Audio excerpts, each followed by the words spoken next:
Okay, good morning. Morning. I'm not going to have good morning, but morning everyone. It's a grey morning, overcast. Fortunately with the overcast, it's a little bit warmer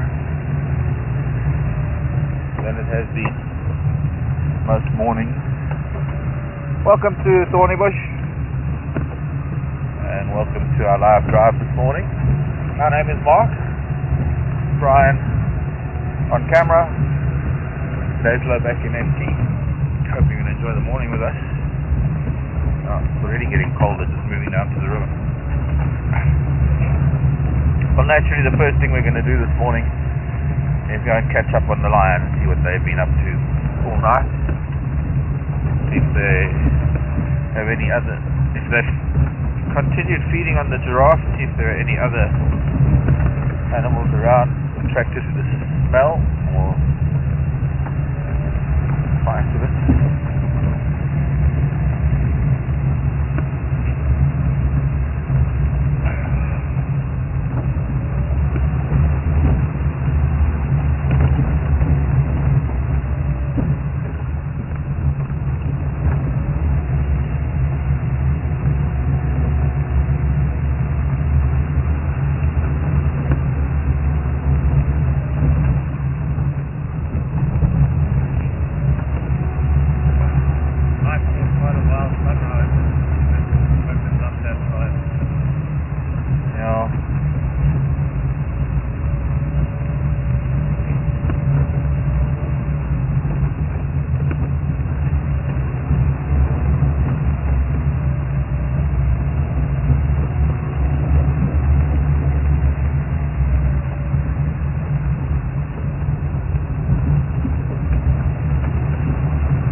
Because of the cloud cover and the greyness of the day, the camera's going to be a little bit dark to begin with because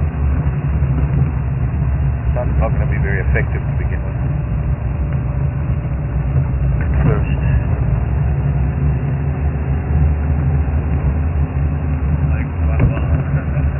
Yeah. Quite thick clouds.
please. The youngsters there. Okay, bye children. Welcome back to the drive. Barn. The barn. I think who that is.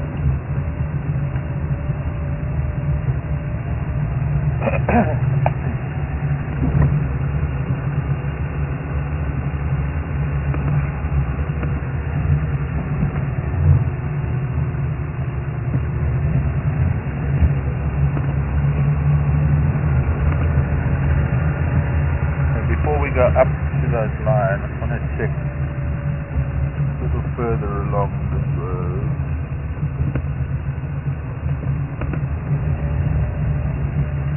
Baboon were barking, so I don't know if those lions have maybe left already.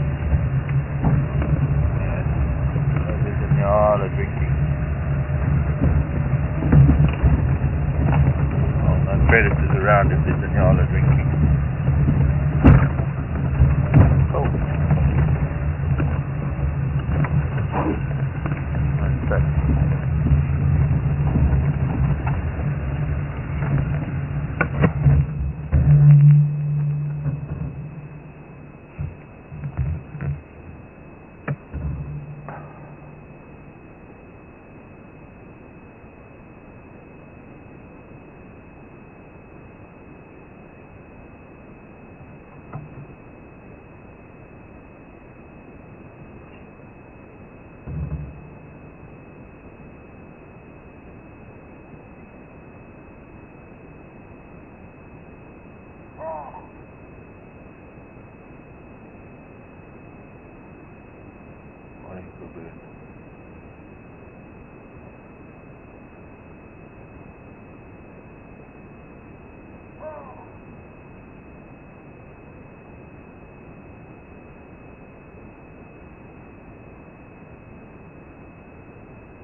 Have a good day, Nyala.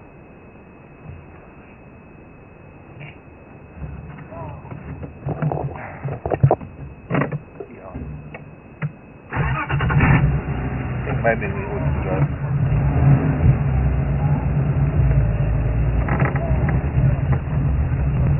Yeah, maybe those lions are moving here. Who knows?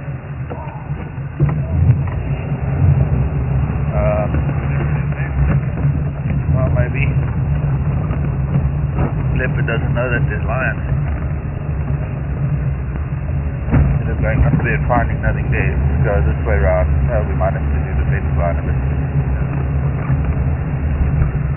Not the end of the world.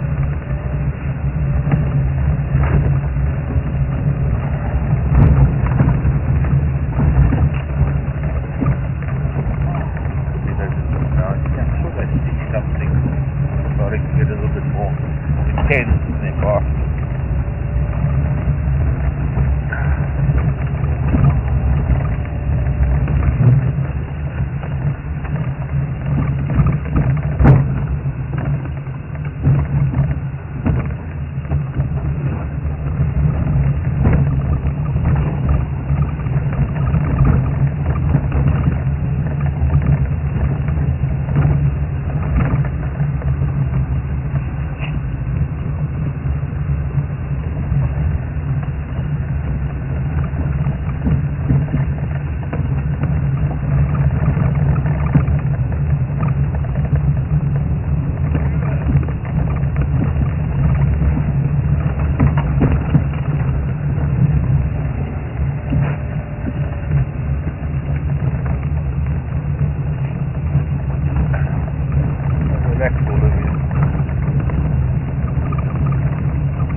Ernest, I'm heading there now to have a look.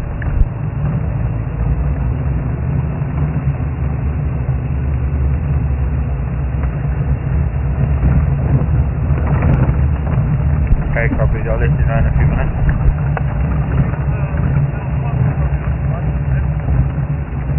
Great, but I don't know where my lens goes as well. Yes, this way.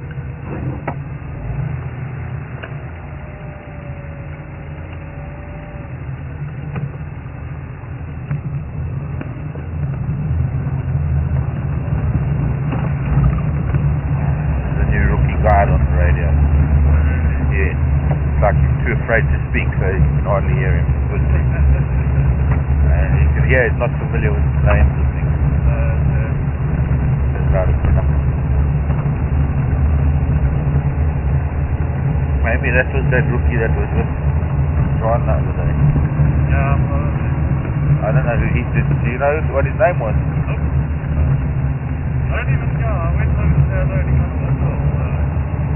He was a kid. Yeah. I don't know. He was on a mission or something. I wonder if he was... Yeah, never mind.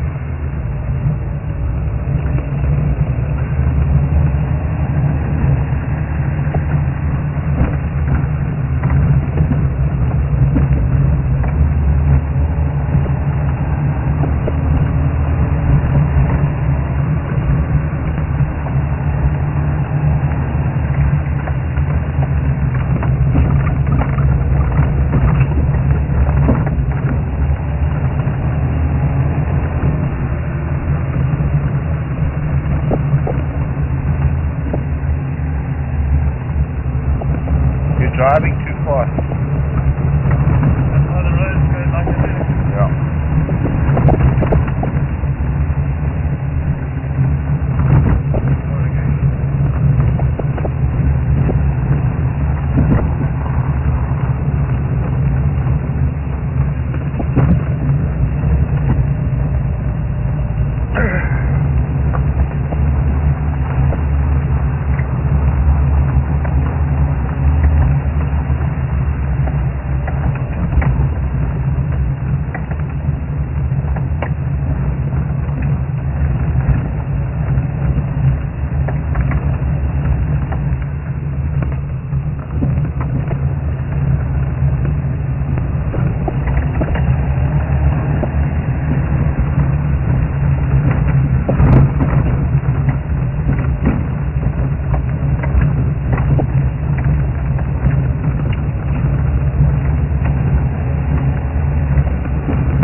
So, these idiots. The road is here, they're making a new road.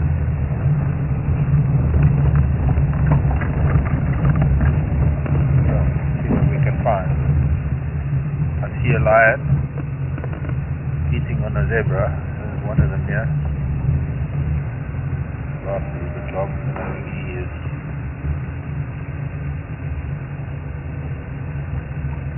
I think he might be the other male.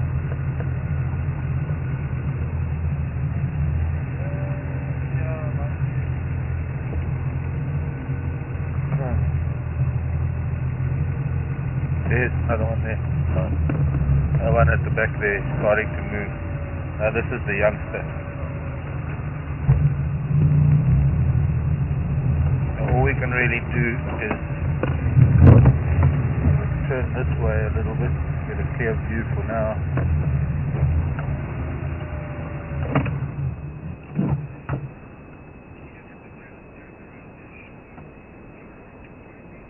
There, he's just done it.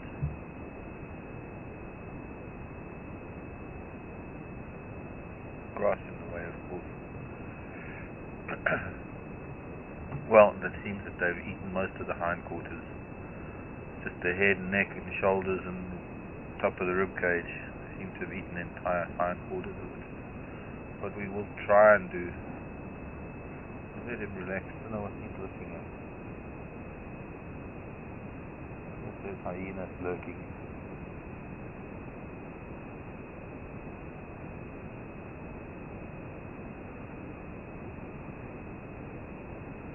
He's also looking for hyena lurking. Now through the bushes at the back there I did see the other male. Our station's update on this Ngala lock. Two Madonna Ngala still on the Bumbo 1, eating Yama 1, another 5 in the Latin.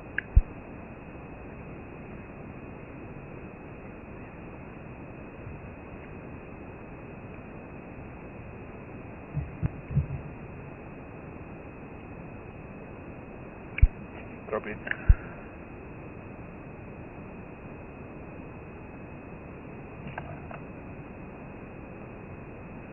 He's not so much nervous as distracted. Keeps looking around. Wow. Maybe he wants it more in the open.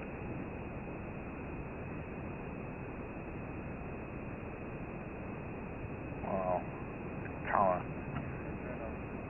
I'm so glad you were recording too.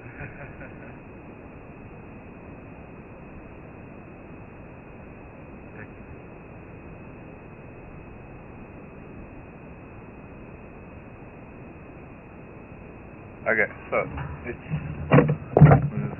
Ah, there was a vulture just above him, just flown. That's a little hooded vulture. Yeah, he'll land in that marula tree. Of course, it's not a great day for vultures flying, so I don't know if any others will find it, but certainly hooded vultures quite keen on that. He's dragging the carcass even more. He's dragging it towards his brother.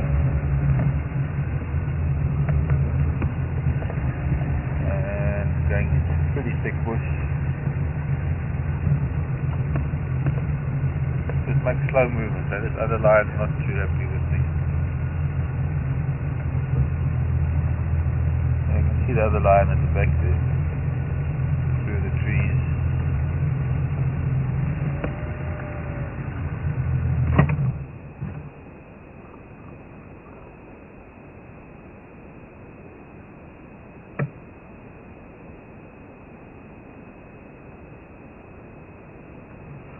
Maybe it's this microphone. I need to take that off.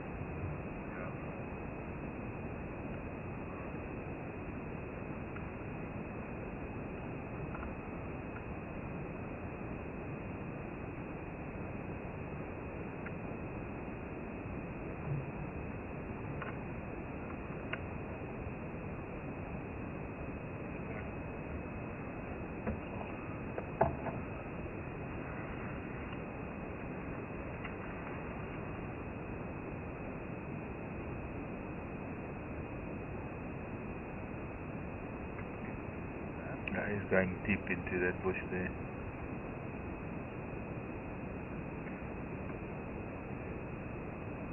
That's nice one of the vulture.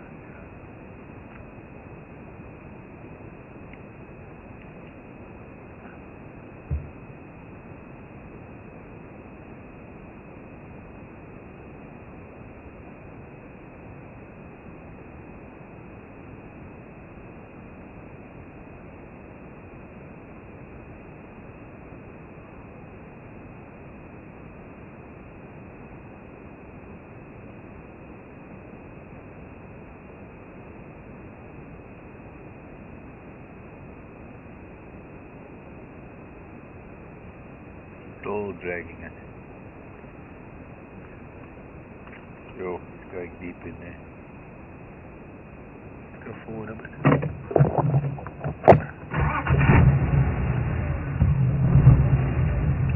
Another male watching us.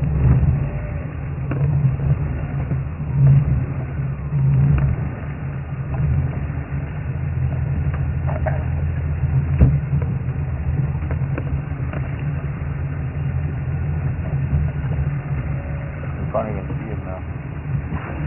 He's gone so deep in that. Somewhere in there.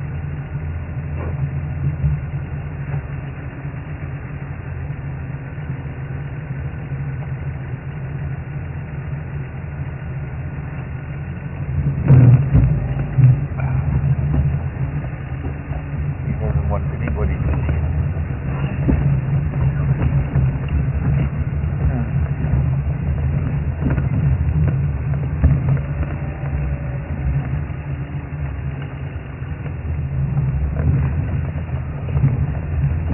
Wow, look at that sun. We can only just find a little gap to see it.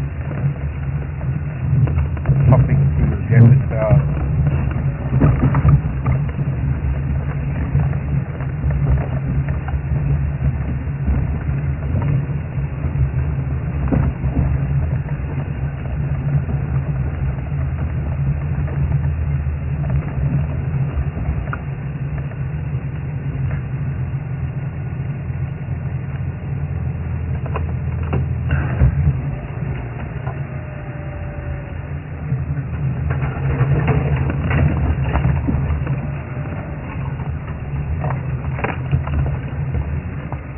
Don't think so.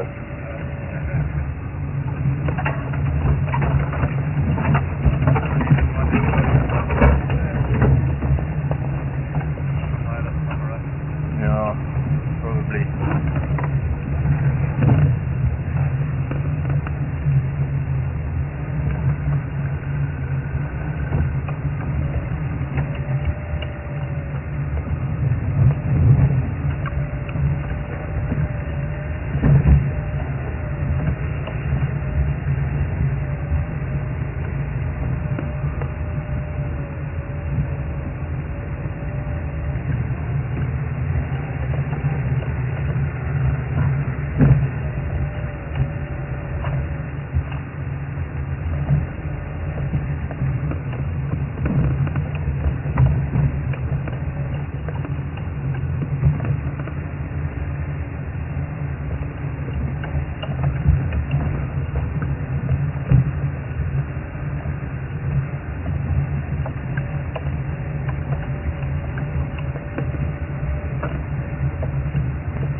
See that other male through here, only view. Can you see him there? I have to get him with camera. Go forward or back?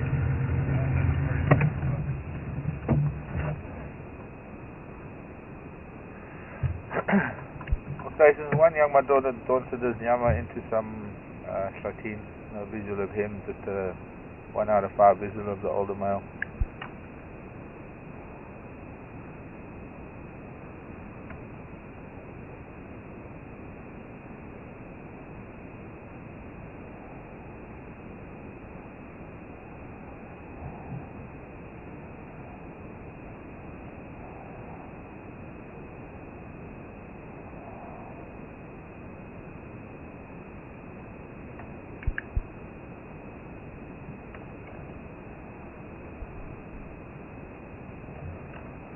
Go ahead, honey.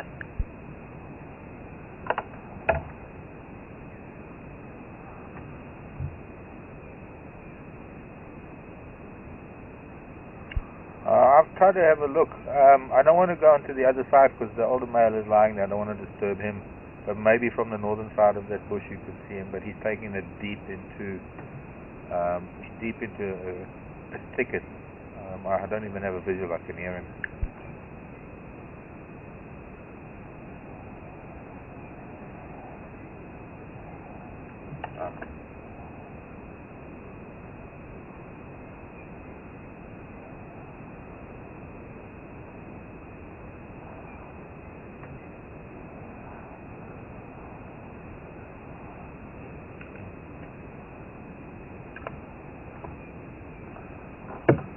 So,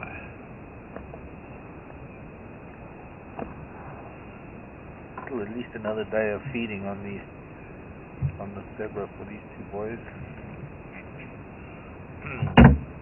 Go ahead on it.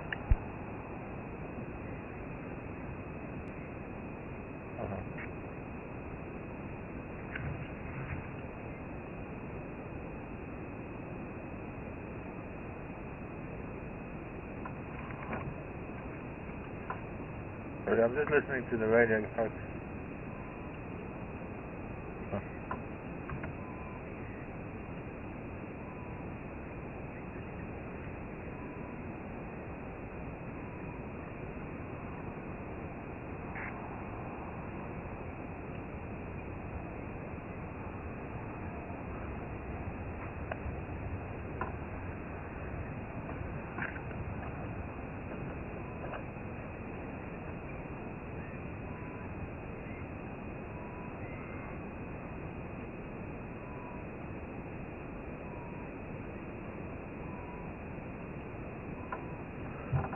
So much discussion going on the radio.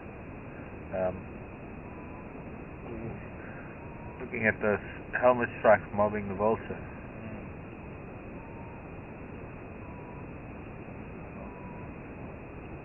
I think it's going to go down there where the stomach contents are. Right, really.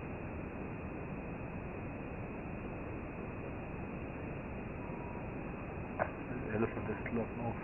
Actually, you know what? Those are Rett's helmet strikes. Red-billed helmet strike, not a...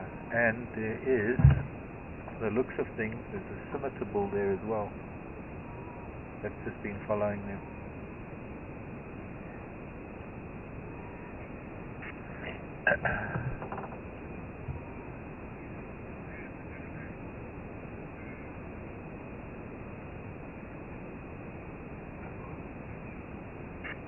Suzanne in the Netherlands, when will the vultures and other predators feed? Are they waiting their turn? To some extent, Suzanne, yes, but it looks like at this point in time, there's only one vulture here. You've got to understand that when there's a kill, it doesn't automatically happen that there's vultures and hyenas and jackals. It doesn't happen that way. Sometimes other things don't ever find it.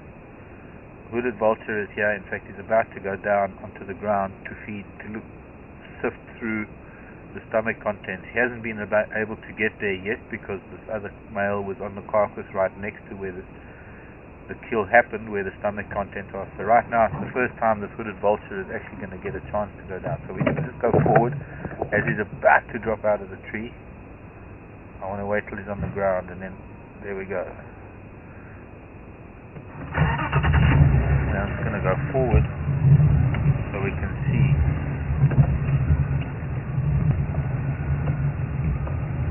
Gonna now start coming back, and we might get a gap through there, the other male. Okay. Actually, that's not the white, that's not the hooded vulture. That's a white-headed vulture. The hooded is, don't know where the hooded is gone. What am I saying? That is a hooded. It's got a very pale head today.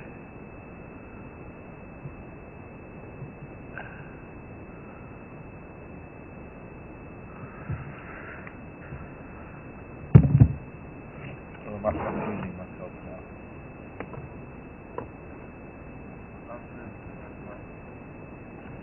Yeah, I think this is a white-headed. That hooded flew back there.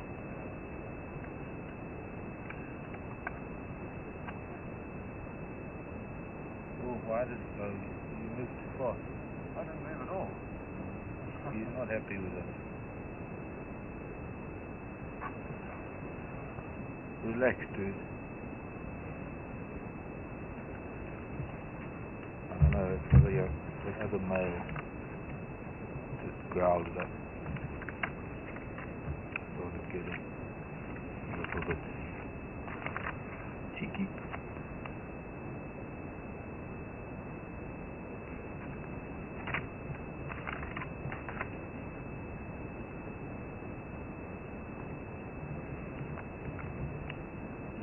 White-headed.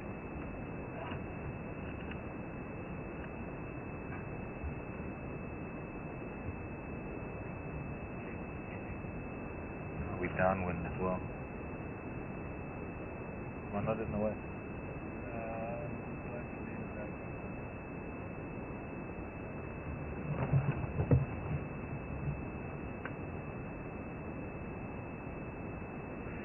So, one of the things is that they had, or the young male had stashed that carcass deep under a tree yesterday, so it probably wasn't visible to scavengers from the air, to the vultures.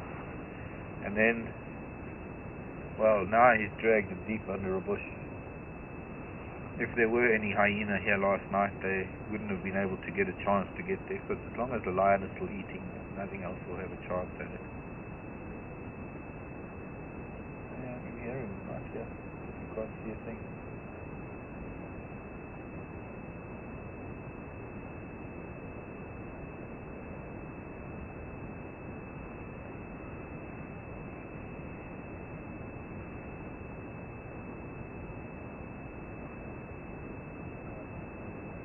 Yeah, I can see movement.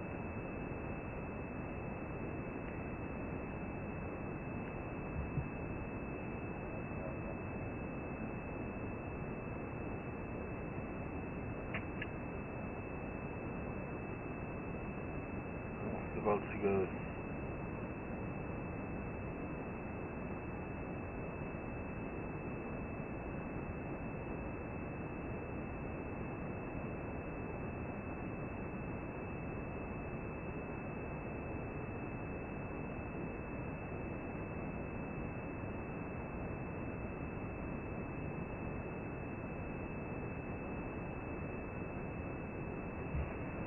Very good bush shot. Calling. Looks like he's gonna. Yeah. I'm not gonna see any color, but might hop down and sift through some of that.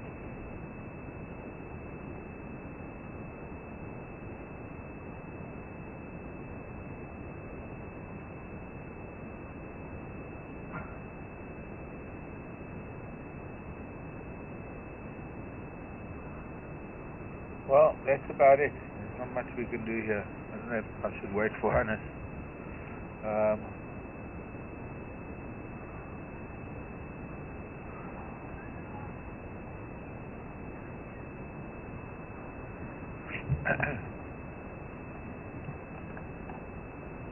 Hannes, come in. Oh.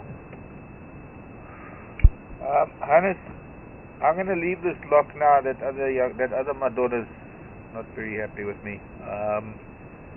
There's a big Mkanye, big spreading Mkanye just west of where that bumper was yesterday. That other male wanted that Nyama into a thicket just north of that big Mkanye. There's a baby jackalberry sticking out of that thicket. He's at the base of that baby jackalberry.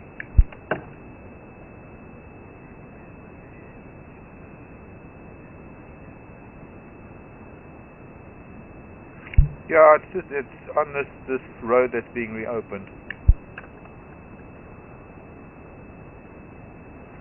Okay, going right. Yeah, I'm here.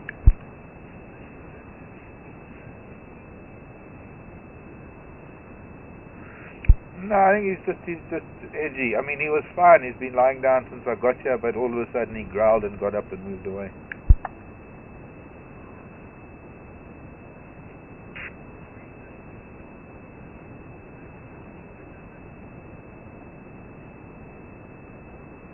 Okay, so there's this big Mkanye just south of this little track. It's not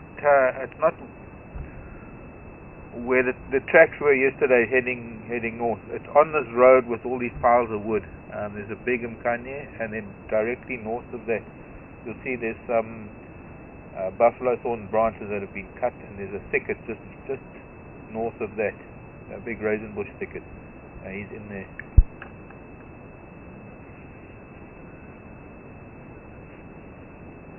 No, I'll probably take the old road back. I came in on the cut line.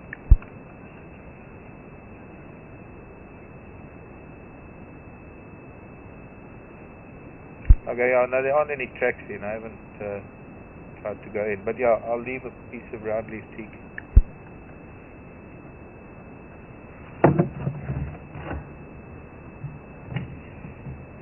And the white-headed vulture is back.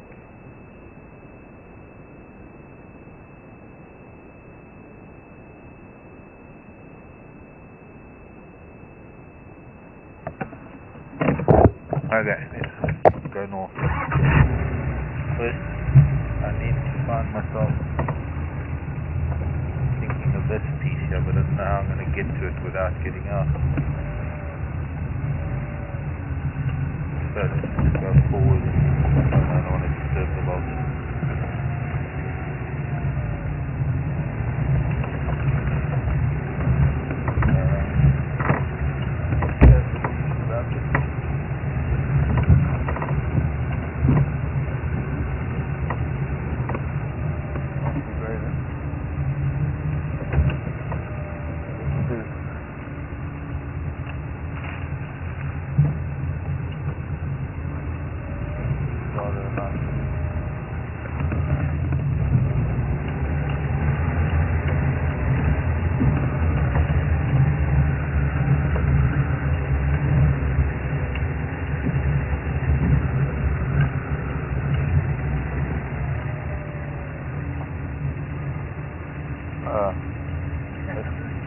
Very subtle. Maybe I can find another piece. There's a nice piece that I want. I can't reach it.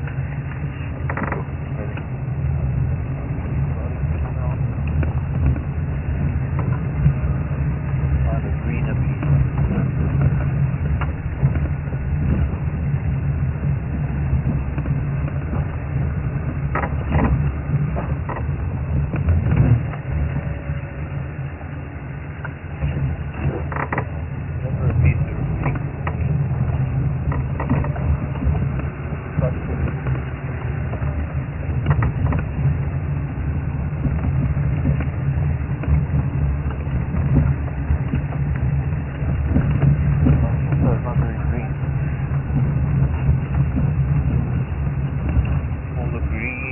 Green pieces.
How much more do I need in a big Marula tree?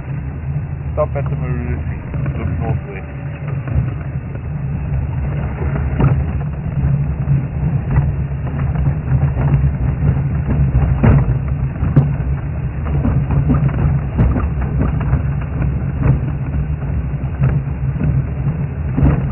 So many branches lying around from all this wood cutting.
Back to Suzanne's question now that I'm not listening to the radio and I'm not distracted by the things.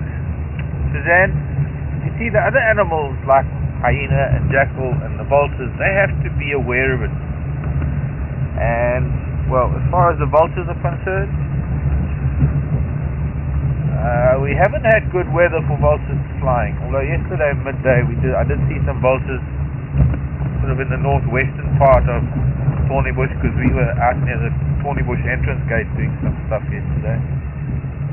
And near Jackleberry Lodge, I think it was, there were some vultures out that way. But on a day like today, it's going to take a long time for vultures to take to the air, because there are no thermals, it's cool, it's cloudy, and it takes too much energy for vultures to just go flying without thermals to glide in. They don't like flapping their wings too much. And there's not likely to be any jackal in this area. And,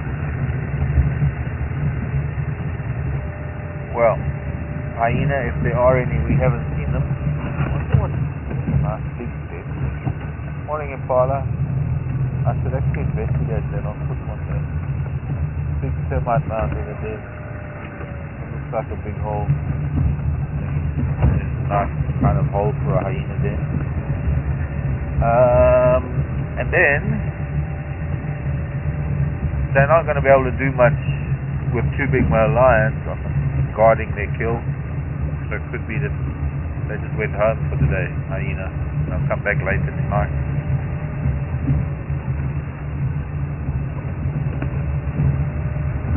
Might be that there aren't any hyena. Hyena haven't been able to smell it yet, because there aren't any hyena in the vicinity who have been able to smell it. So there's no real set way that it happens, that it always happens the same way, or that it always happens that vultures, hyenas, and jackals come along. Sometimes there could be other lion that come along. Sometimes leopard will pick up the scent, come along. If there's lion there, nothing will approach.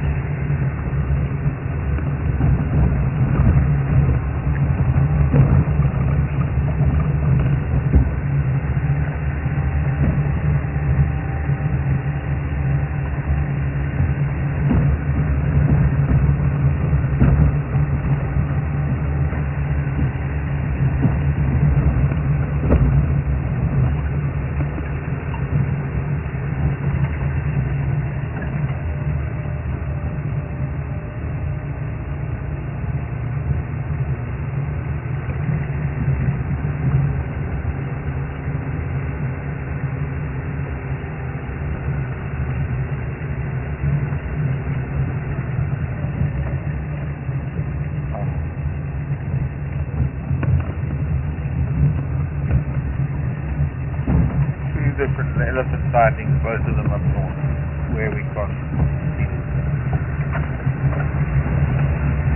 So,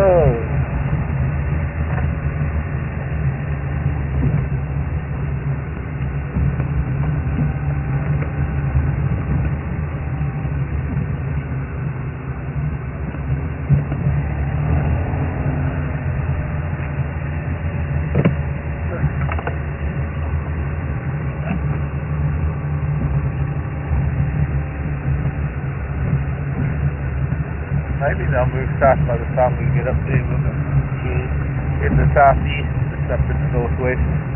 By the time we get there, maybe they'll have moved further south for us. Yeah, south. Some of them. It's a small group of 6 or 7. There's another group where they've only got visual of one male up near Rocky Crossing. It's only a few hundred meters north of our signal range. I don't know where they're moving to. All stations leaving the locker to Madodangara, open lock.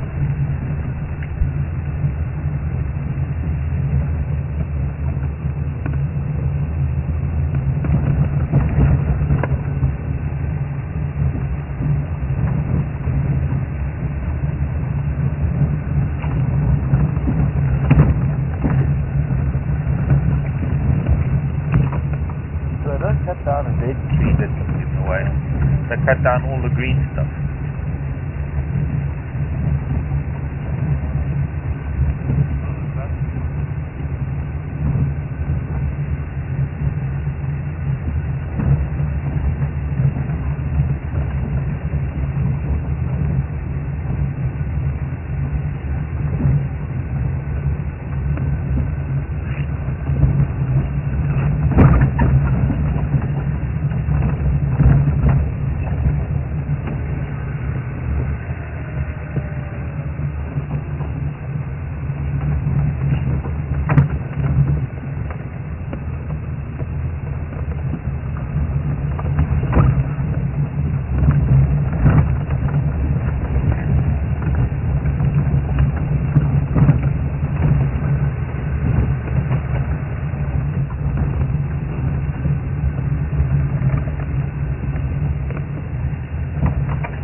Okay, so another set of elephant tracks heading south from Longwan.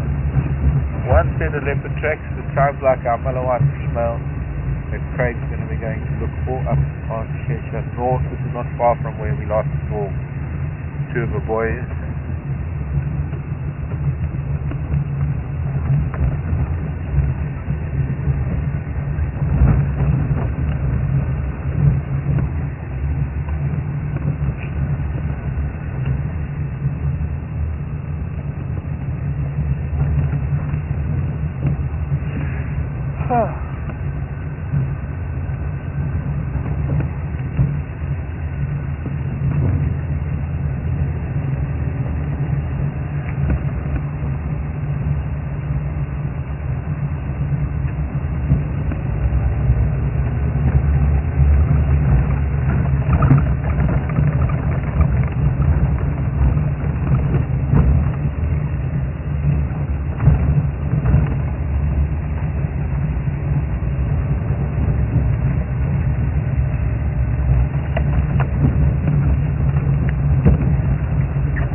drive Nyaleti. There's always good tracks on Nyaleti.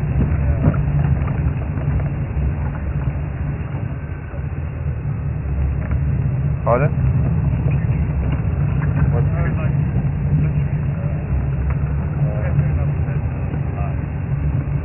No, like, with this weather things change a bit. yeah. So we'll see. We're going to cover quite a bit of ground and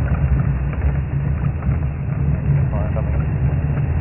I'm sure by the time we get up there we might get lucky with elephants. As much as we need leopards, we've got to find their tracks first. So we've got to cover ground for that.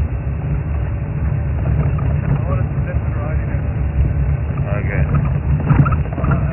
Okay, I'm sure I'll be able to find you some hallucinogenic substance that you'll be able to see that. I'll find you a frog to lick. Then you might see a leopard like riding an elephant.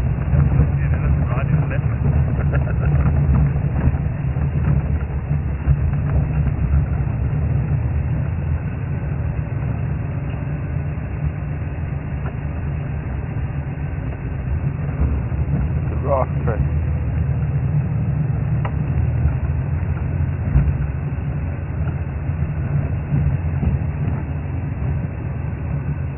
Going both ways. Indecisive giraffe.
Bank of cloud hanging over Kruger.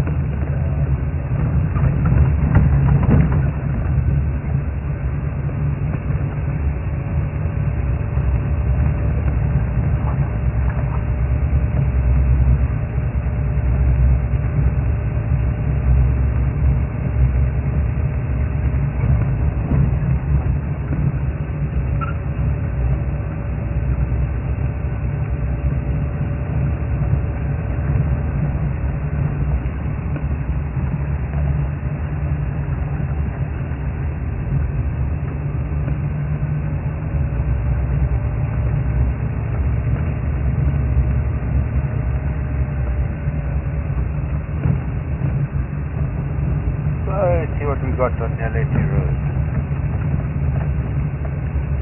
Maybe we should have gone a little bit that way, but no, we want to get to the west. Sounds like there are several groups of elephants. Well, two groups and one lone bull. And while they might not be traveling together, they definitely in contact with each other because they're all moving in the same direction. And that is back into our pickle range.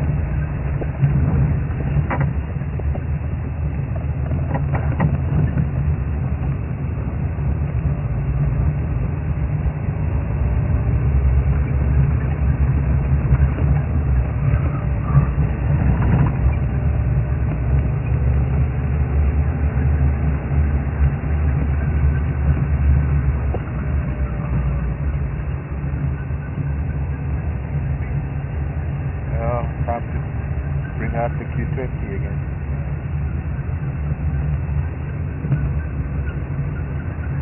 Oh, you know what we can do?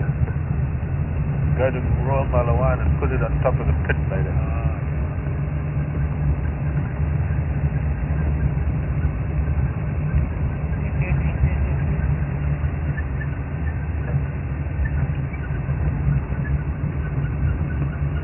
Buffalo.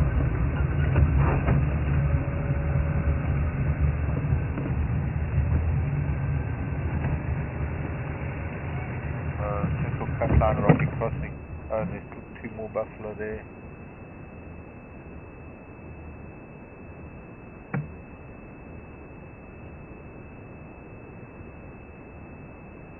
Down there, Preston Barbers. So you can see these buffalo that are lying down, barely visible.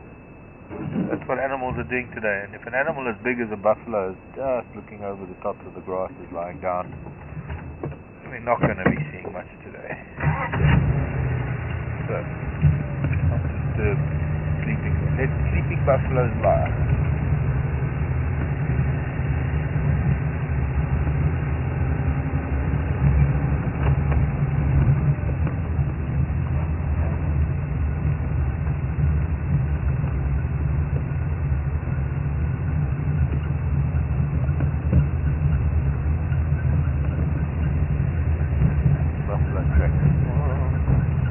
Surprised it was a buffalo.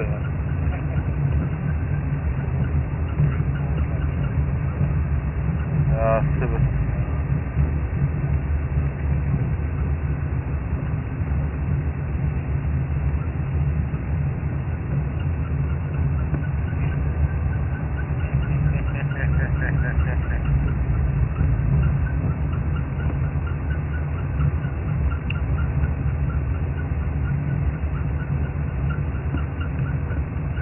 Next open patch, I guess I'm going to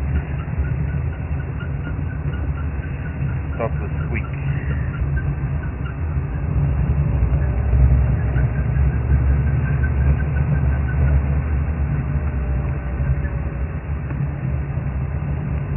Actually, if I park there, then I don't have to lie on the sand, I can lie on the grass. I don't know if I could handle it. Excuse me a moment, just going to deal with this.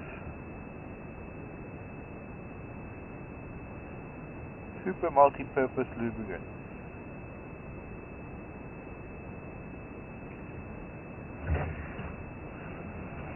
Well, some might argue that WD-40 is better, but we don't really get it. It's hard to get in this country. Bye. Roll credit.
Again, on the depth.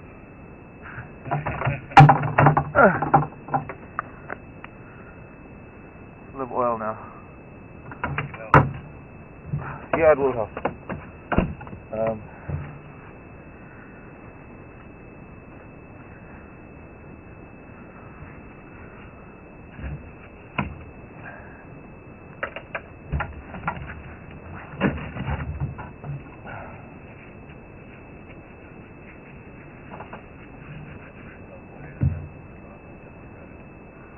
no, it doesn't. There's nothing we can do about it. I suppose graphite powder would be the best, but it's about a 3-hour drive to get. Maybe not that close. 2-hour drive to get graphite powder. I don't think you can get it in. Okay. And silence. I still can't determine whether it's the flange on the universal joint or it's the flange where the universal joint flange bolts onto the differential, or whether it's the universal joint itself, but it's certainly the right area. Unless I can get it on blocks and get to a prop shaft turning, it's impossible to tell where the squeak is coming from, but at least I've isolated it to more or less the right area, and as long as I just lubricate all of it, then it's, see, stop squeaking by lubricating everything. So, no news from anybody today. The rest of the world. So we're on Thursday, Friday, TGIF. Hey, it's Friday.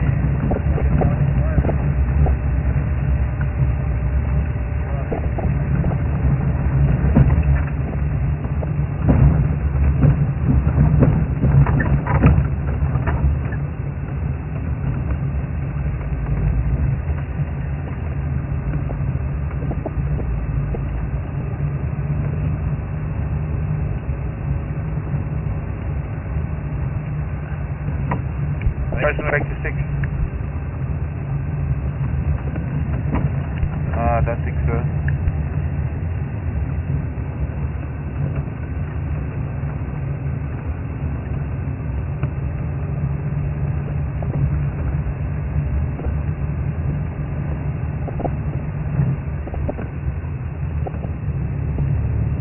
Tweaker.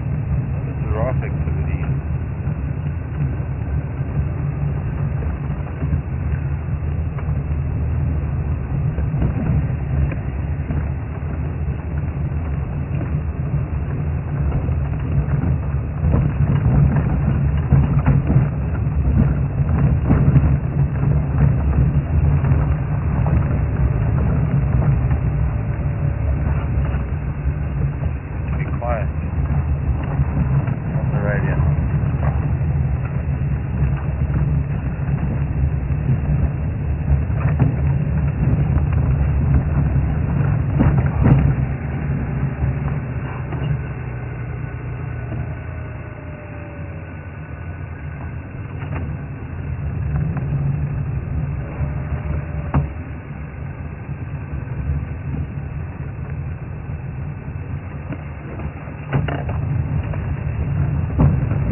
One animal walking the snow, and there's another animal.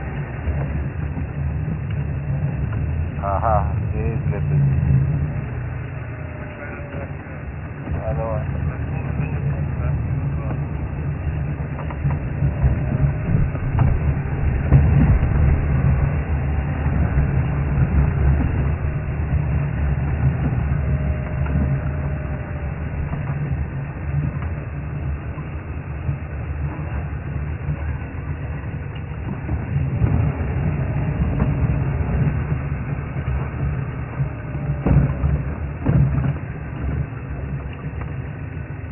Not driven over it. Oh, there it is.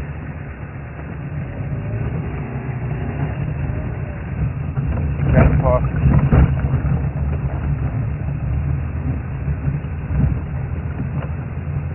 Maybe we'll see.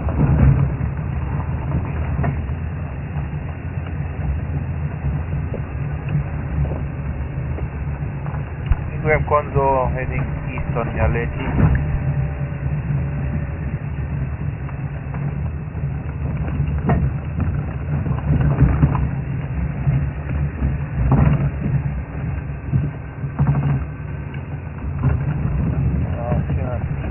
Earlier, because now I've driven over her track. She's probably walking.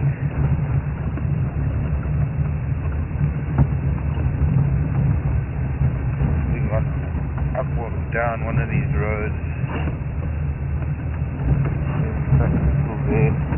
Driven over most of the track.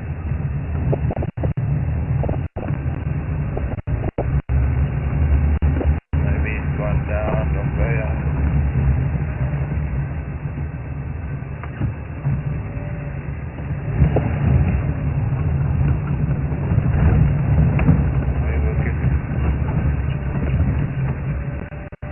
No, it's came down here.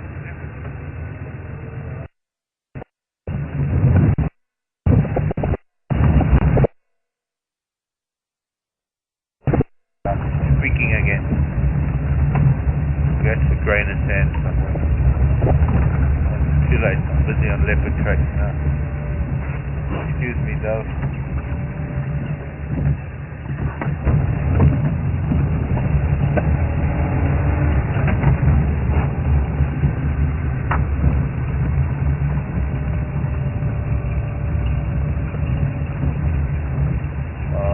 Get underneath this thing again.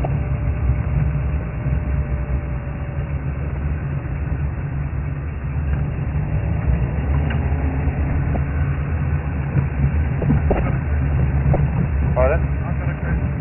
Yes. Difference between Oh, huge difference. The one that you will get confused with wildebeest is water buck. Yeah.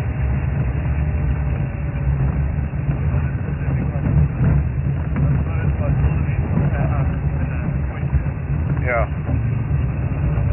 There's different kind of animals. Buffalo are although they're all bovine. Wildebeest are antelope, so they pointed.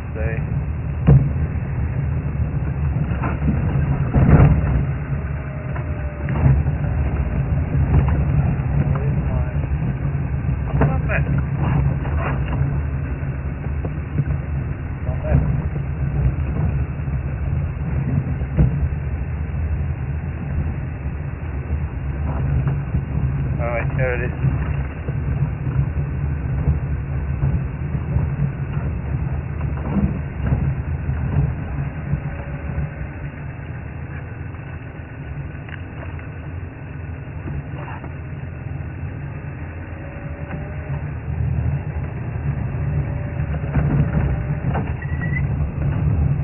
Turning off Nyaleti, heading down Dombaya.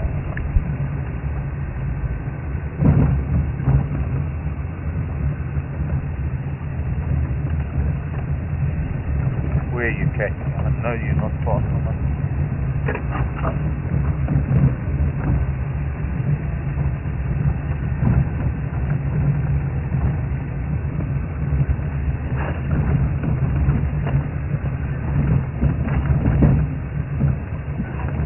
Still walking in the road.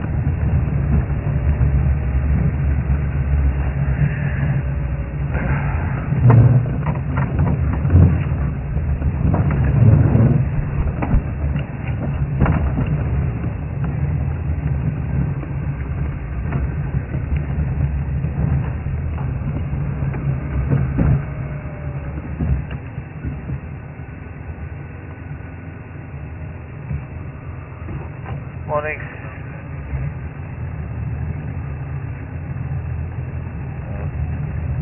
Morning, Sarah. Oh, there's two on the road. No, Sarah, I don't know the manager at Strom or Andrew. I haven't met him yet. I've only met Juan and Craig and the guide. I guess I might meet him today. And no, pardon?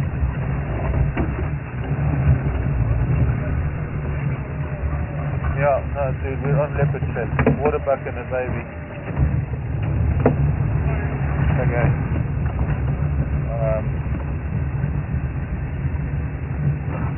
South African equivalent of WD-40, we call it 220. That doesn't mean that it's half as effective. Big bird party happening around us over here.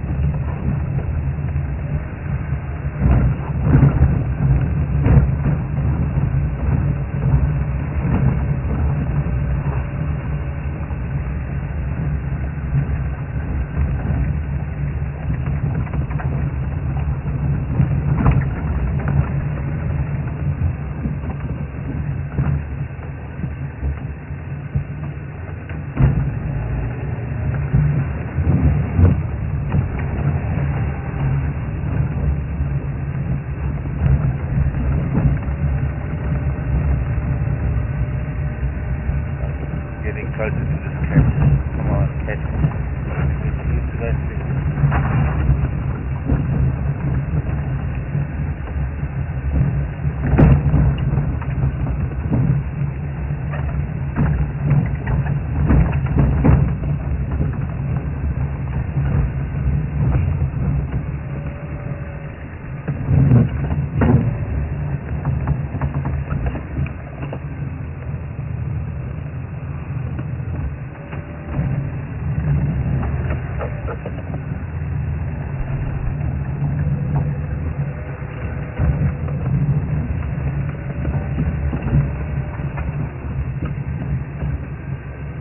The dove wants to know if I've ever gotten out of the car and spotted a predator as I do that. Yes, the dove. I have done that often. I've also spotted predators on walking safaris on many occasions too. Where's she gone now? She left the road. Back here. Back to the road. See, when there's bends like this, instead of following the bends, you just cut straight through. But now we're coming to a T-junction at the bottom. It'll be a difficult decision to see which way she might have gone.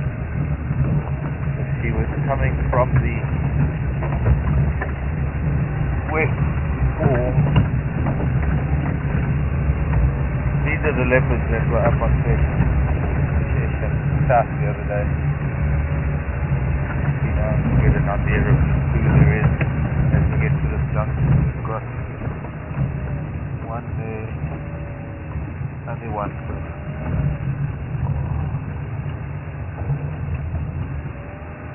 Two planes.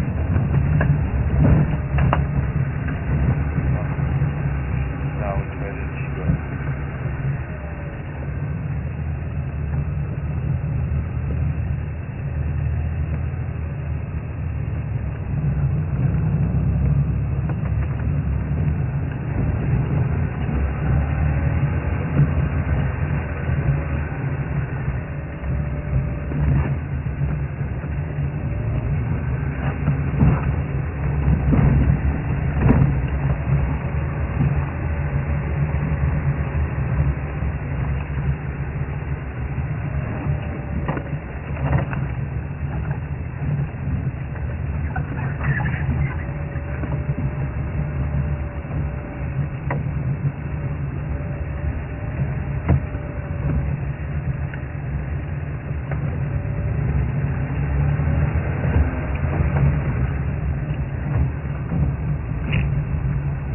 Cut through to the river.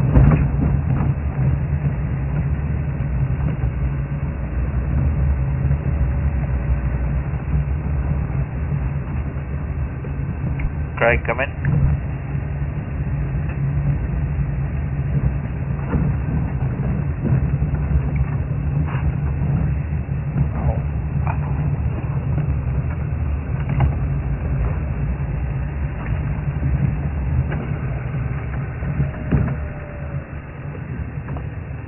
Nothing Yeah, cat's gone into the river. Also means it might cross the river.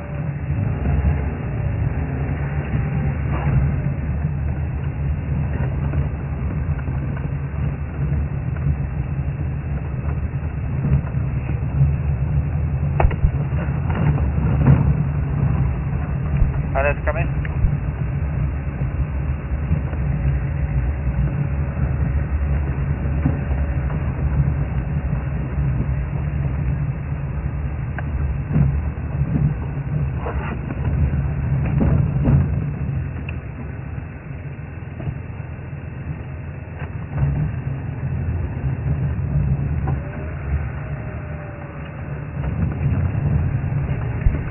Hannes again.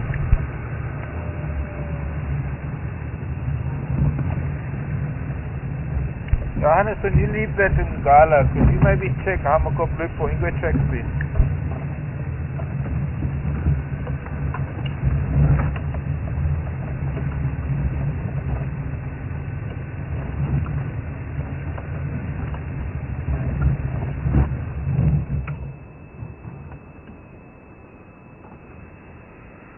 Yeah, I had Ingwe tracks coming. It looks like maybe Malawan Mafazi coming off of Naleti, heading down Dombay onto Bushwillow, and she left Bushwillow Drive going down to Dumpulen.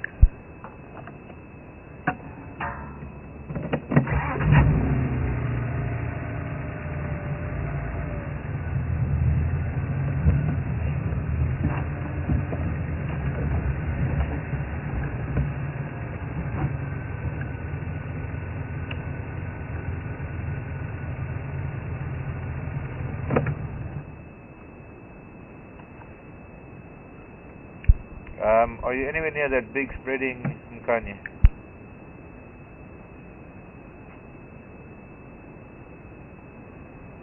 Okay, from that Mkulu Mkanye, if you look a little bit northwest, there's a very thick, it looks like a Gruyere thicket, and there's about a 10-12 foot jackalberry sticking out of the top of it.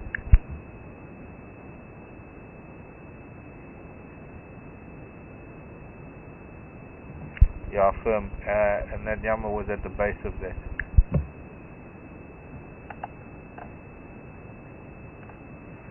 Okay, I couldn't see any of it, but I heard him drag it in there, and then I could just see his movement in there.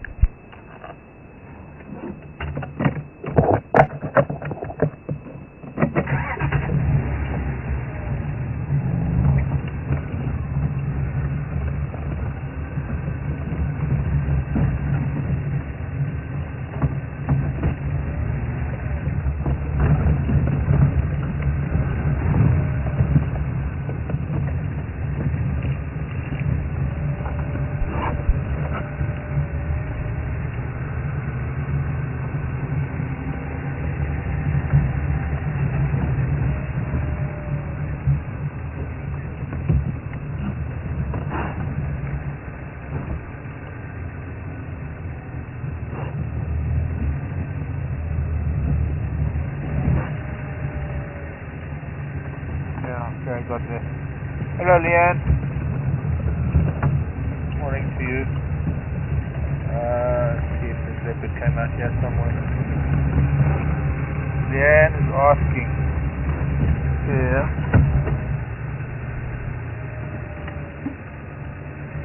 Must be correct, yeah. If meat gets too bad for lions to eat, or will they eat it till it's finished? There's not really meat that gets too bad for lions. Their stomach's pretty rotten meat. Even if it's a couple of days old.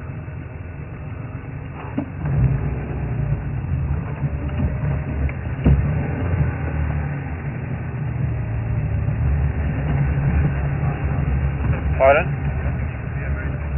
No, you can't be very picky when you're a lion. You know, hyena can eat even more rotten meat, like the crocodile, but I've seen them eat pretty putrid flesh. And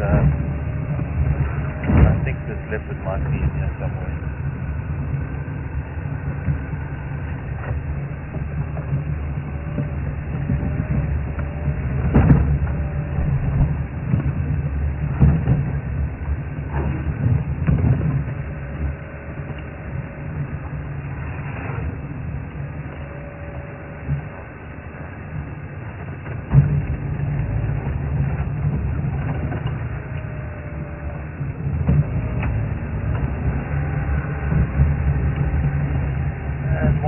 Sarah again, usual, saying how much she misses Karula and her cubs, especially she's got new cubs.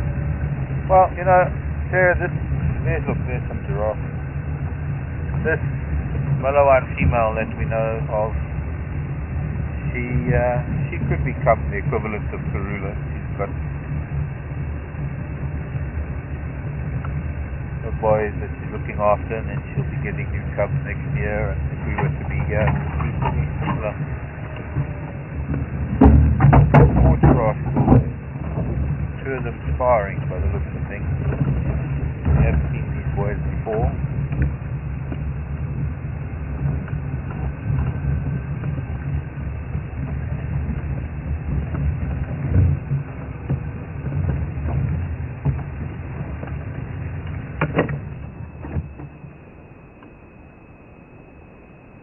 Oh, that one on the left, that lighter coloured one on the left, he's got like that extra piece of horn growing out of his left horn. Always him sparring with another one. We should actually look at footage and see maybe it's the same two that are always sparring. What's this little boy going to do? He's going to go up to him and he's going to interfere in the fight, or what?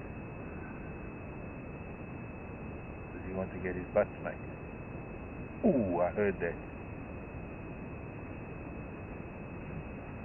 Maybe we'll put that back on.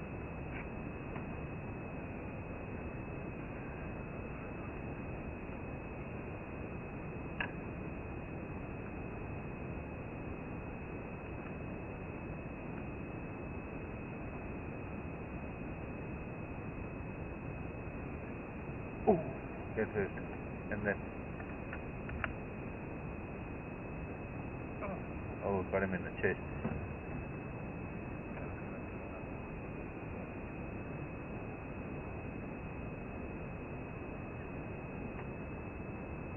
We could probably get a bit closer now. I didn't want to disturb their fighting.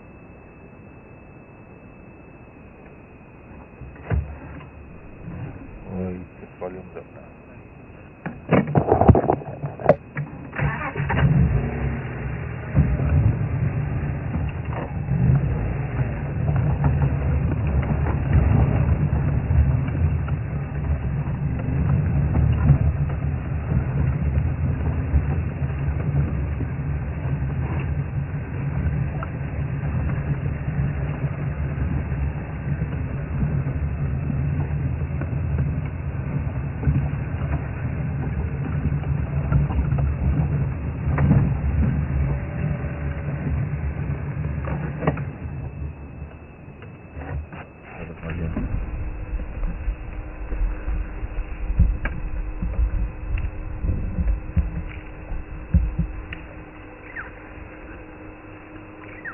The fifth one, six boys.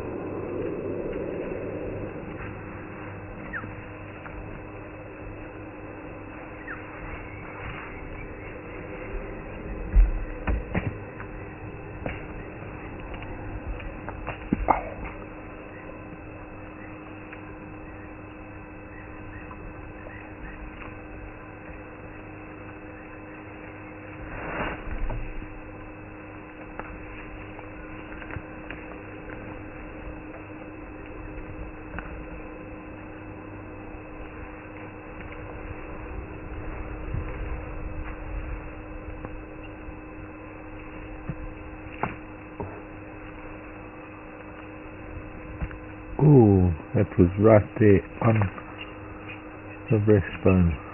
Oh, he's like on his shoulder.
Sometimes I feel it.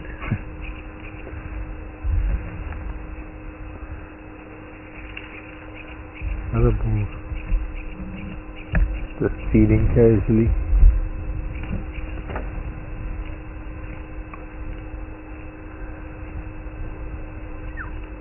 One wonders if they go at it every single day. They must be so bruised by now. Or if it's only for our benefit when we see them.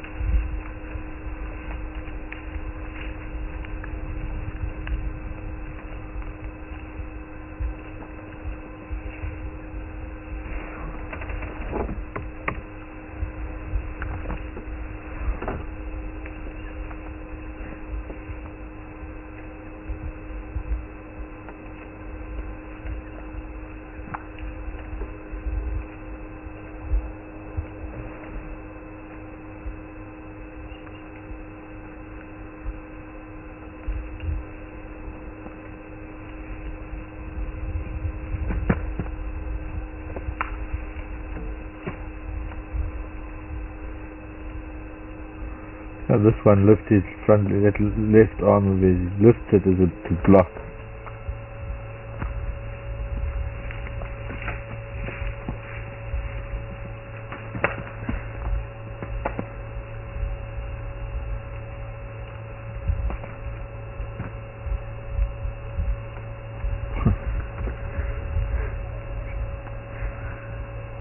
Just a pity about the sky.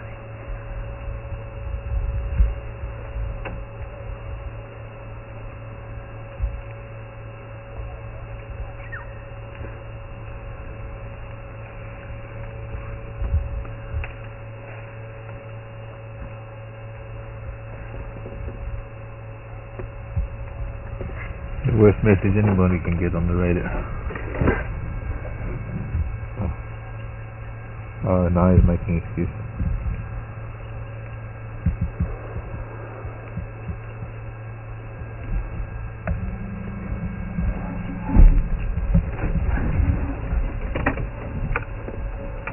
Go forward a bit.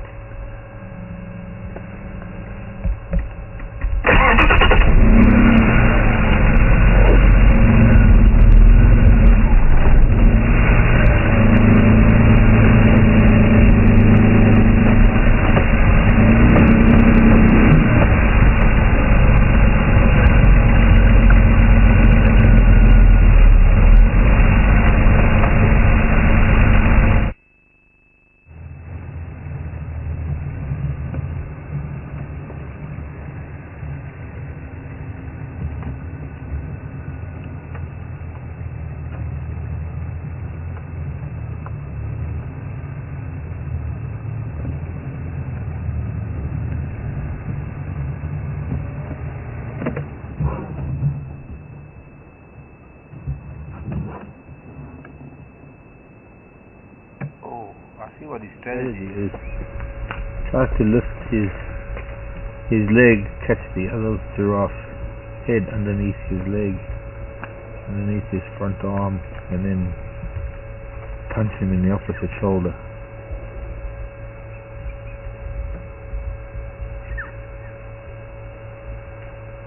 Which is a fairly dangerous move because the other one could lift himself up and throw the other one over. Where are you going, boys? Bring that fight back here. I can't see you around the corner.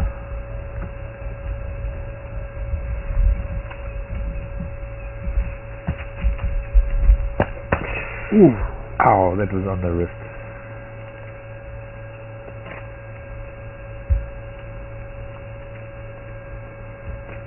I suppose the pain gets endorphins and adrenaline rushing and just makes them more active.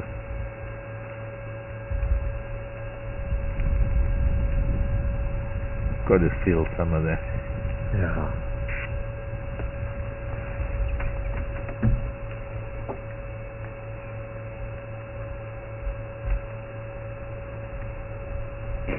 Can't see you.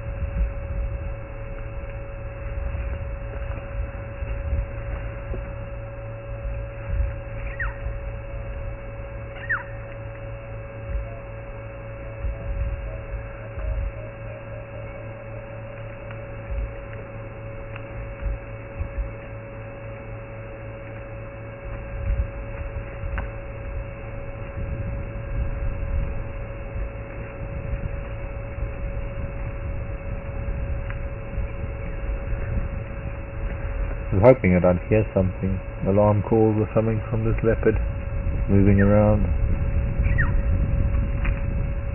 But I don't know where she went. Oh, down here in the river somewhere.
I'm not seeing much now.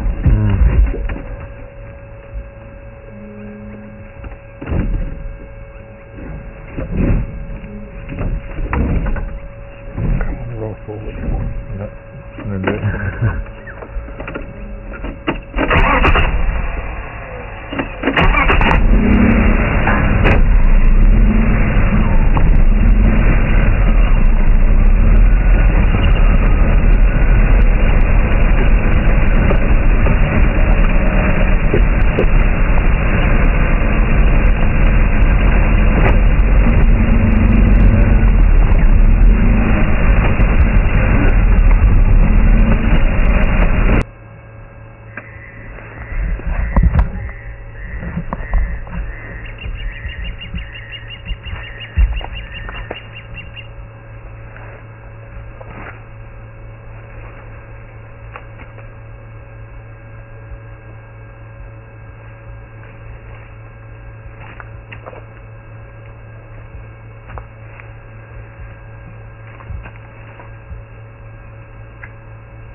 They're done for today.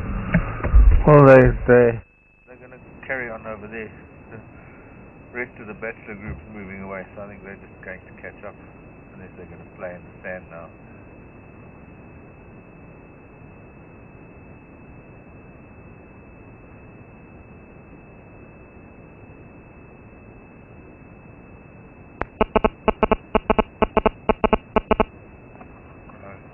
There's mine. Must be. Forgot again. It's under 4 layers of clothing. 5 layers of clothing. Right at the bottom. Underneath my jacket, underneath the fleece, underneath the pullover, underneath the shirt. In the pocket, another pullover.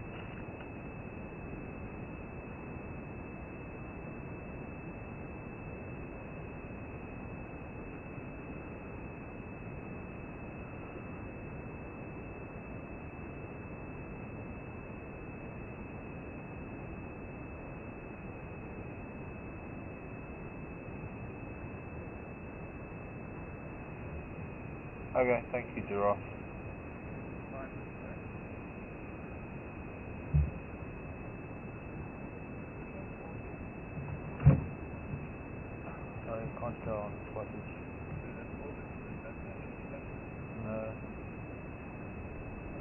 markings. Also, he's a very light. I'd say he's maybe old. He's got more calcium on his forehead, more knobs on his forehead.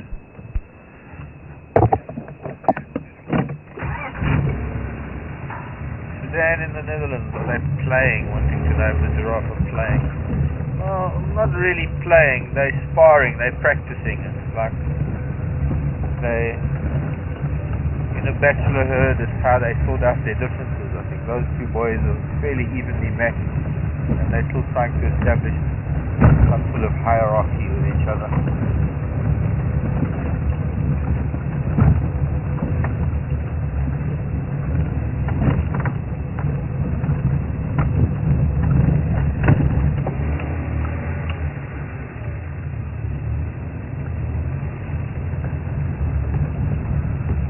So I guess in a way you could say it's play, fighting, but not really playing.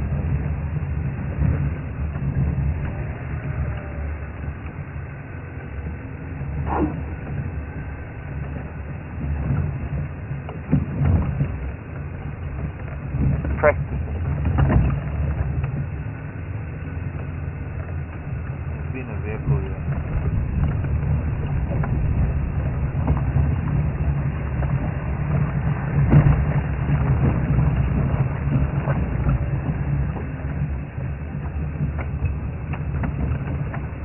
No leopards. I'm going to turn around and go the other way.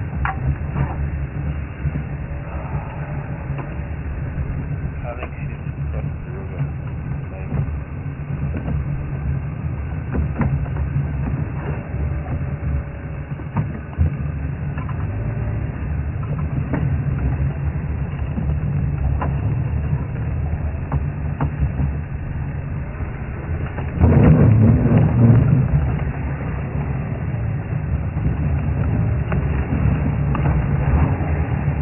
It's important throughout their lives. Alright, well let me start another subject here, or not subject, but digression. Play is very important. Young animals play more than adults.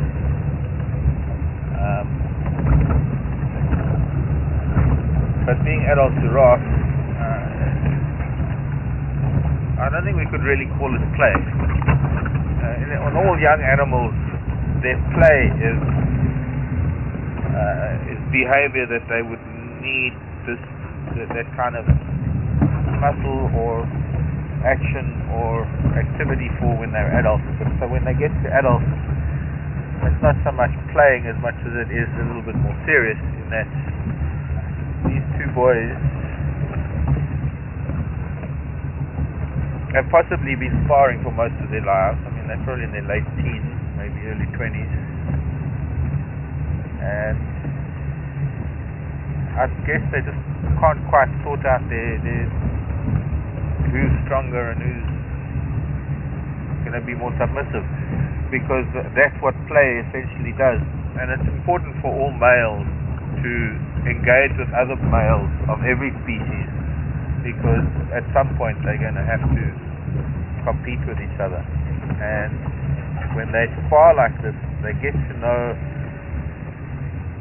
each other well enough so that if it does get to be serious,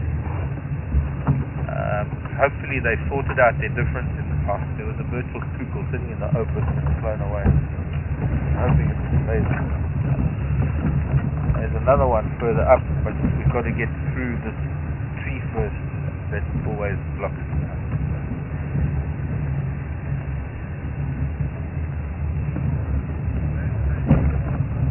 Pardon?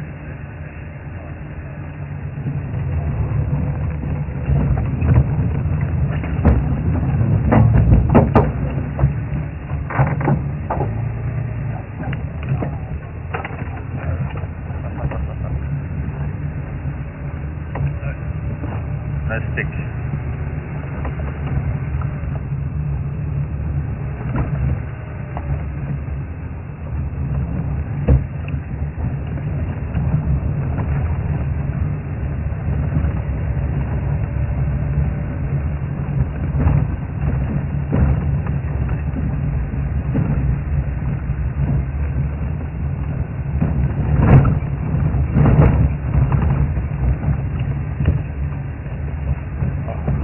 starting to make noise again. So soon after I'm crazy.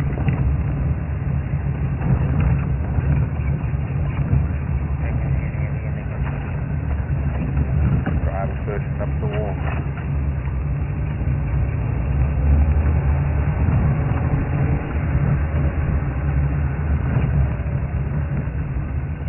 Now we've been watching the giraffe and I've given up on the leopard. Not given up, but lost track of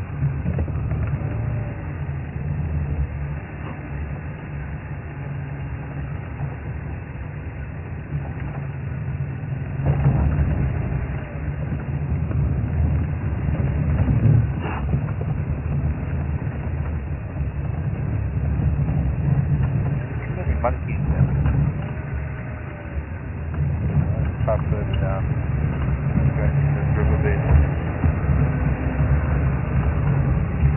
Kudu!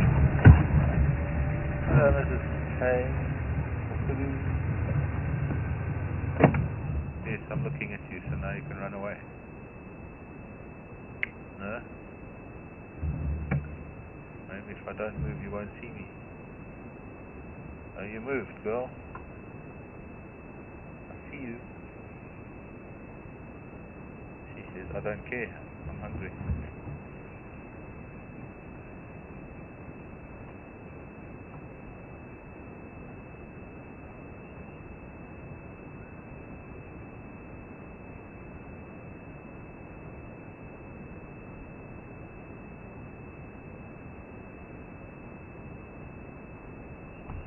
Kudu, such pretty antelope when we get to see them.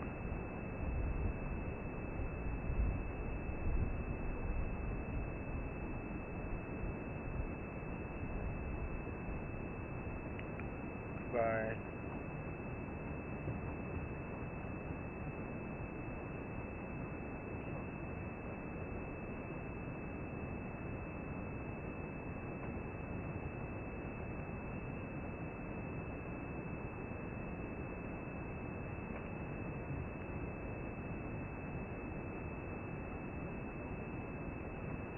Yeah, I see a young male through there.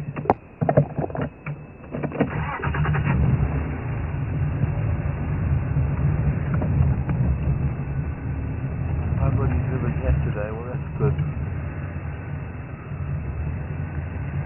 Only a troop of monkeys that obliterated any other track that there was. But if there were monkeys around and there was a leopard around, then they'd be in a tree and they'd be screaming their heads off. They didn't see the leopard. Hello, baby Nyala. What are you doing here on your own? Where's your mother?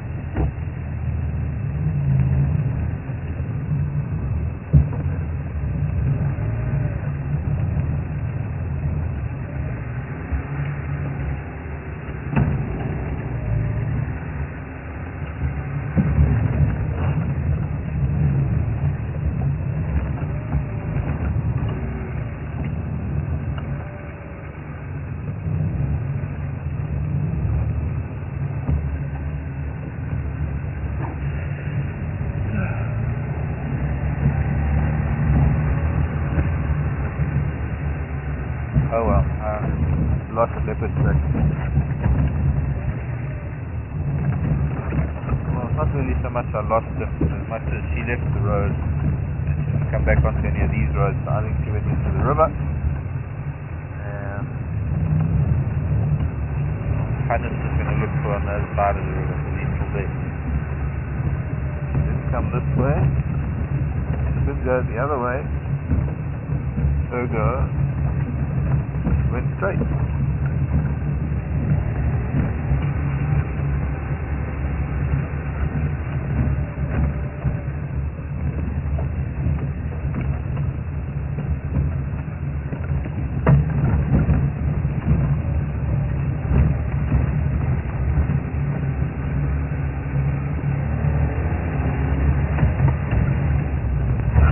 Well, see what happened.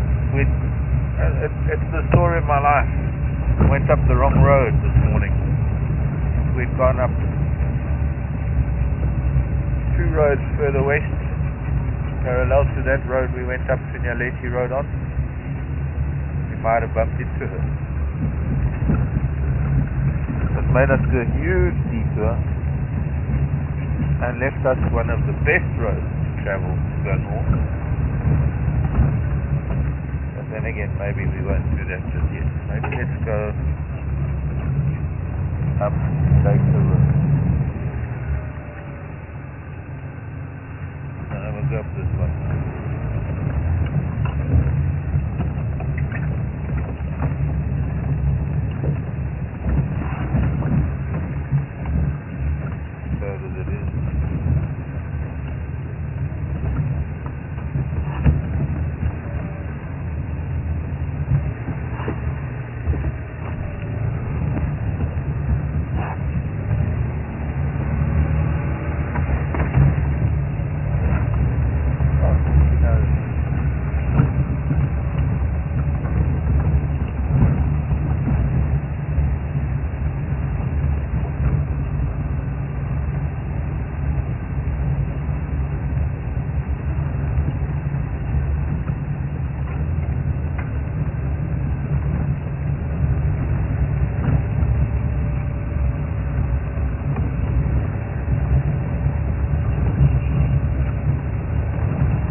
Thing is that she could be where we left the track.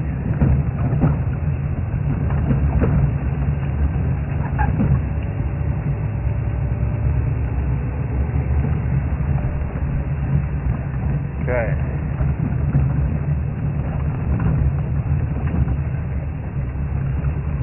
Yeah, I know.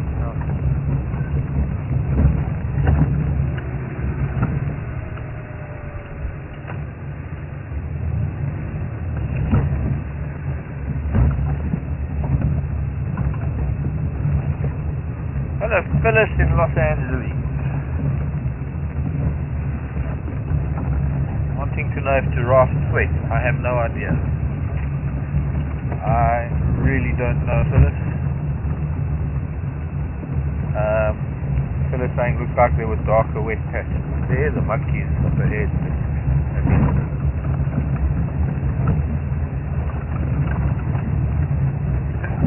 One male monkey.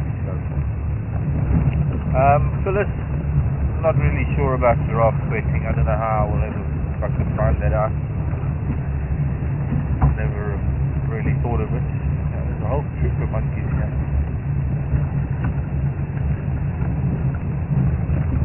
And then Phyllis was wondering if the color, yeah, you see, look at these monkeys, they're looking at something. There's something up here. And it's just that they've got to go through some long grass. I'm not going to see them much because I don't know, maybe we will have to see something.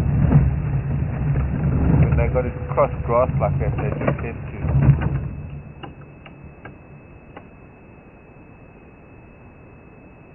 jump up on their hind legs, but no, they're not alarming or anything.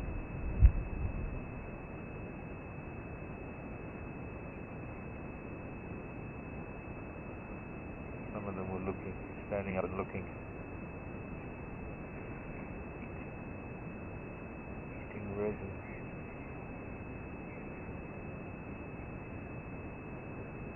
No, not really much we're going to see.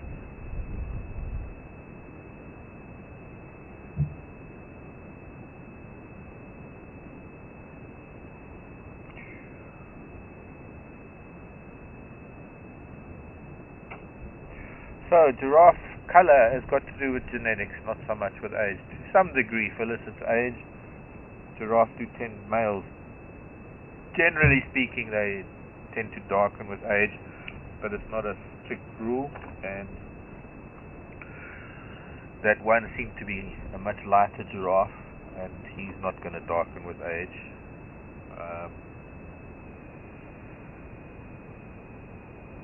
So no, it wasn't. With those two, is a perfect example of how two giraffes of about the same age can be two different colors. It's like some of us are blonde and some of us are brunette and some of us are redhead. Genetics.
Hello, Jenny. In Virginia. Wanting to know if any other animals stand up on their hind legs. You know, wild dogs do. Zebra do when they're fighting. Bears do, as I'm sure you know about.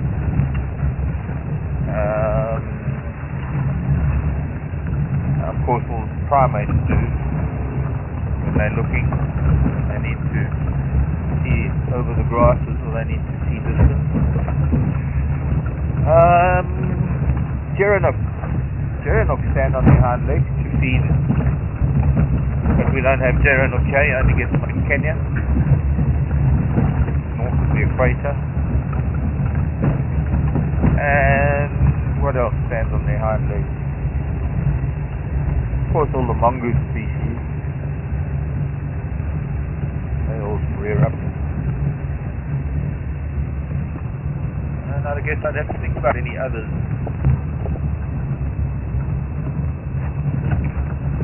Raccoons.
No, I couldn't have. I'd have to recycle that encoder, that's fine.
Keep from left and I'll finish this one.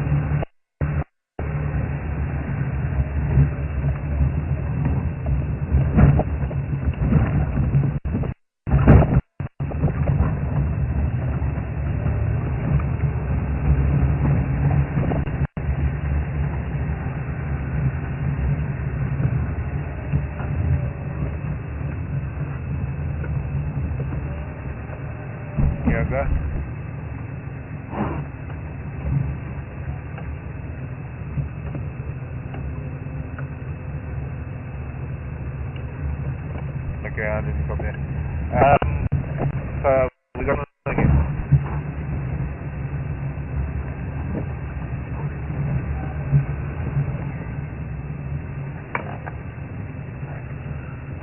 Ginny, I misunderstood the question.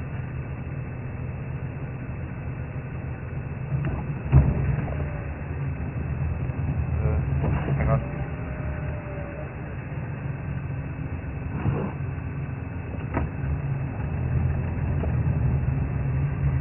That is one of the feathers that I've been looking for years. Thank you. The white primary feather. Love white primary. But, see, now I'm messed up with it. No, don't follow me.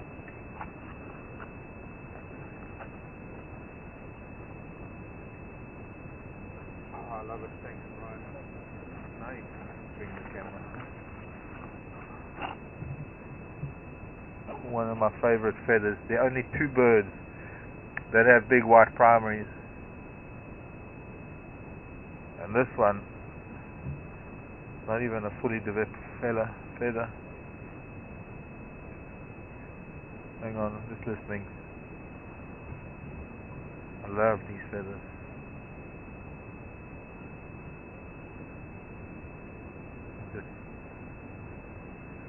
Just catch the air and it lifts. Yeah. Just listening to the radio. I missed that.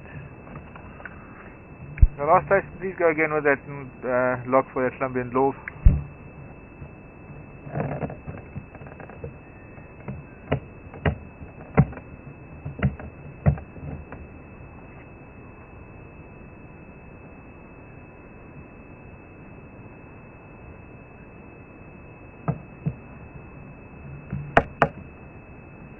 Okay, copy that. Were there no law further south from them?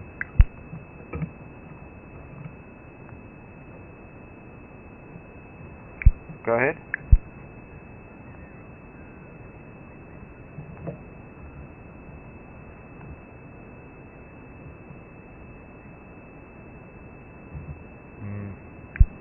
Alright, copy that. Still too far north for me, but thanks. I haven't come south yet. Just behind us, in fact, just over that hill. Oh wait, I don't know that. Go ahead on it.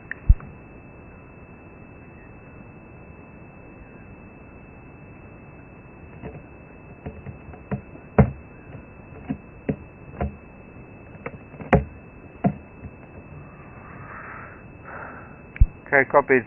Because he walked down Dombaya and then onto Bushwilla Link for a bit, and then there's nothing after that.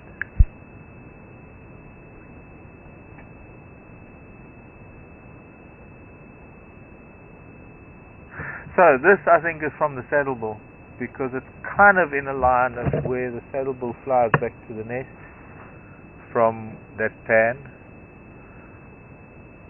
It could be a ground hornbill. Ground hornbill is the only other bird that has a big white that has white primary feathers.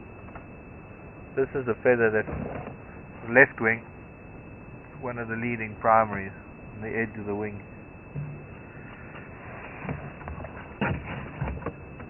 And that will live in my Land Rover for the rest of its natural life, along with the big giant eagle owl feather that I have there now.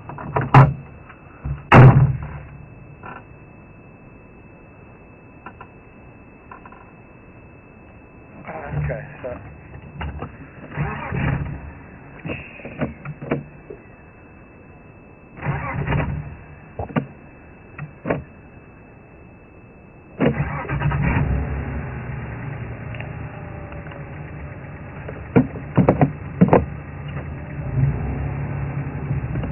what we can do is just maybe go back to Oakley Loop. Maybe we'll be lucky. Maybe they're actually closer to Oakley Loop now than they were earlier. So let's turn around, go back up that way.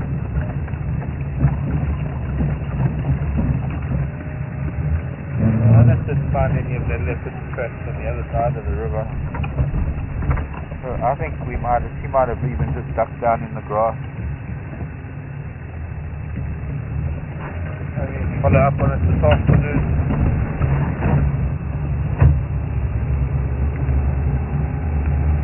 Normally one goes back to the place where you lose the track, and then you get out and you walk around. Normally, can't really do that here.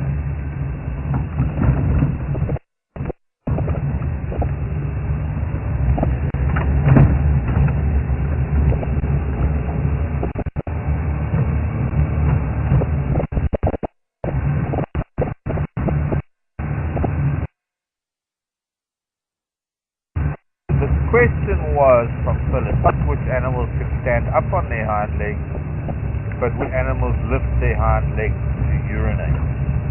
Gosh. I don't think any.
Central cut line way.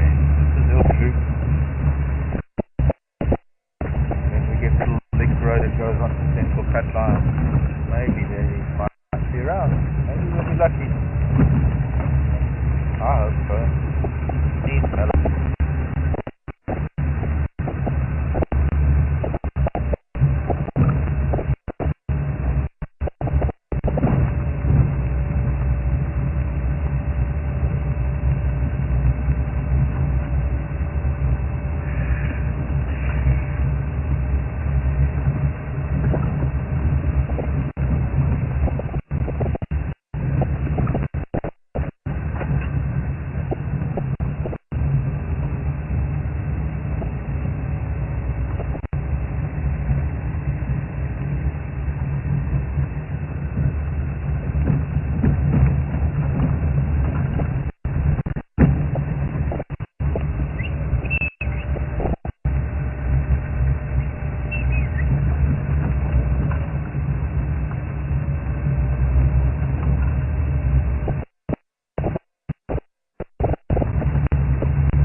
Zebra track now.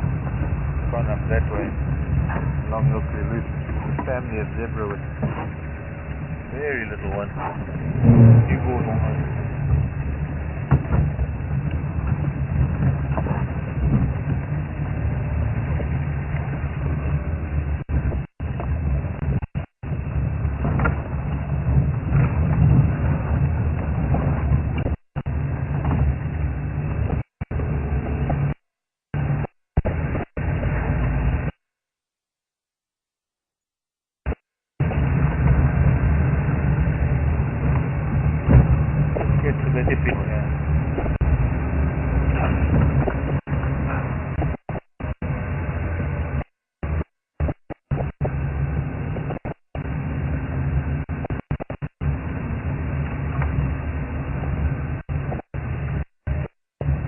see how far.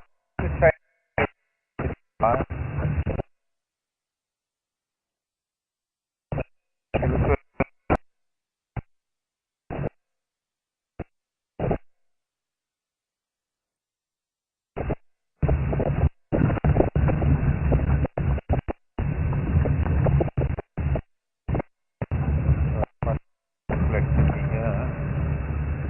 maybe it was elephant.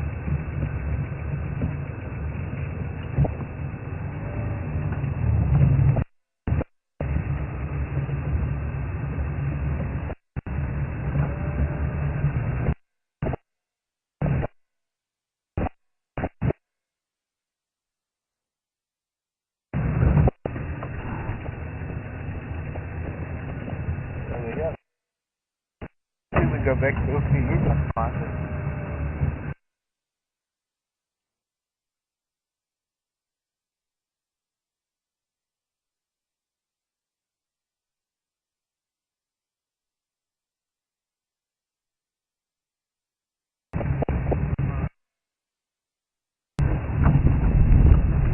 That's right, now behind.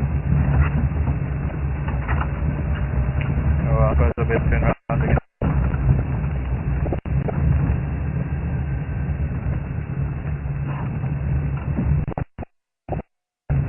It was been here on the Oakley Loop today.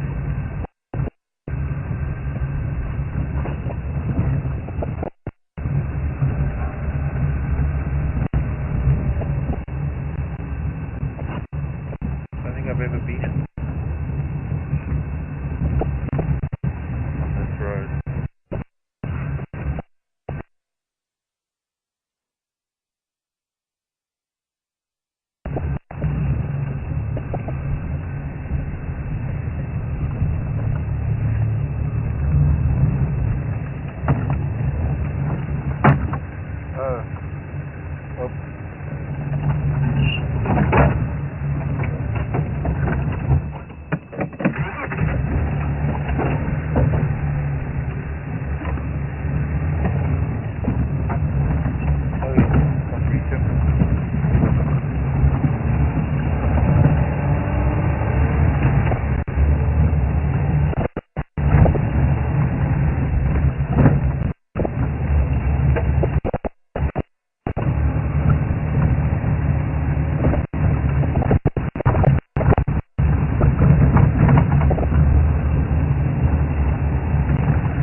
Hello, pig.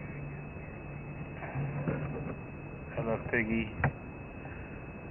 Question I've been asked several times. In fact, every time I pick up a feather, I get asked this question: whether we have laws about keeping feathers here. Because in the US, no one is allowed to pick up a feather. I don't know why that is. Although I do know, because then people will have a market for them, and then before you know it, there's going to be people going to shoot birds so that they can sell their feathers, like they do with rhino. So I think it's a good law to have, but no, we don't have a law like that here. We just went out of signal range. We went up to look for all those elephants. Oh, there's a big spot on the left. No. Oh, it was a white fly.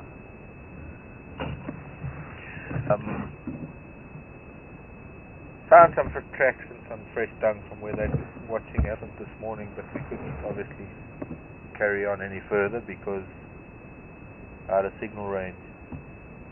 So we're going to go to Longwan Dam, but I found something while I was there. Wanted to show you. Don't know how well you'll see it.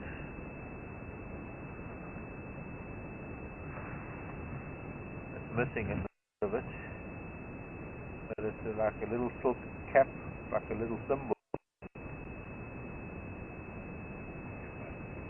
Can you? And this would have had a little silk lid across the top here, hinged, sort of hinged over here on this little hinge.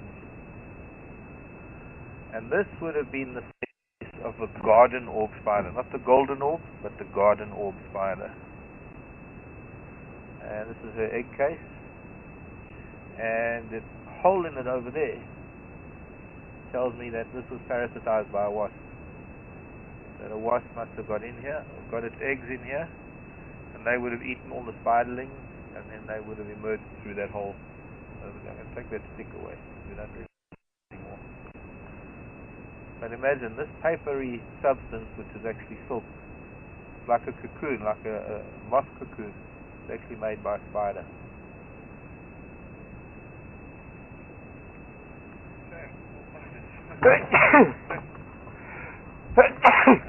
Thank you.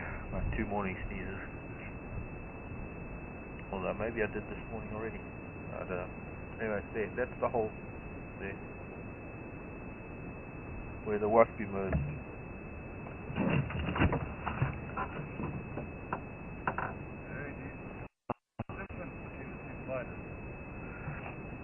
Different species. Yeah, I know. Looks wise, the garden orb is, where the golden orb's abdomen is very long and oblong, the garden orb's it's round and spiky and black and yellow. You find them. You've probably seen them in the veld in Joburg. Most likely. They're the biggest spider you'll find on the high veld. But what's interesting about the garden orb is that they have a very interesting web. From the center of the web you get these white zigzags, different patterns, called stabilimentum,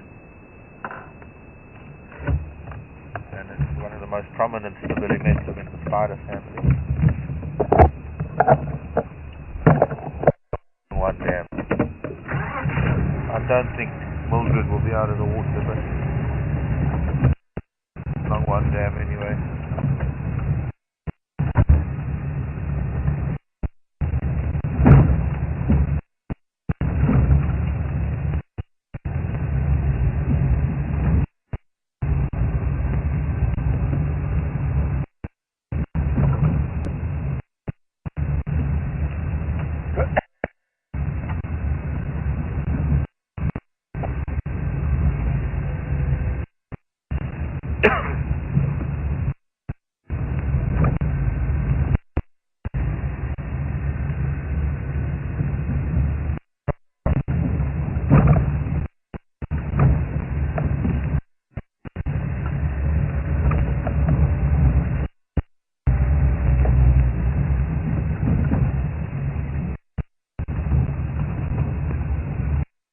I'm sure that's not from Karen. I'm sure Karen just message from somebody else.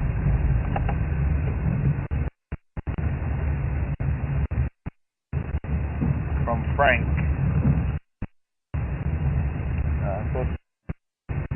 I knew that Karen would not. Thanks for forwarding the message from Frank. I'm trying to give it. What do we do to prepare against attack?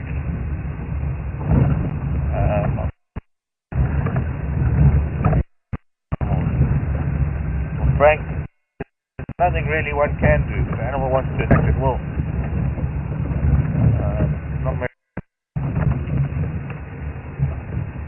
The thing is that the animals here are accustomed to vehicles. They've all been born to the vehicles. Occasionally you'll get like that other male lion that was a little bit aggressive with us this morning. He could have got more aggressive. I would have thrown him. something. Not necessarily. You don't have to do something wrong for an animal to attack. But in places like this where game drives have been driving around decades now, every year is born to these vehicles and they either like them or they don't, or they accept them. Or if they don't accept them, they just walk away from the vehicle. There are vehicles can get too close to them and they might retaliate. But the key is knowing and understanding the animals that you see, understanding their behavior and their body language, and not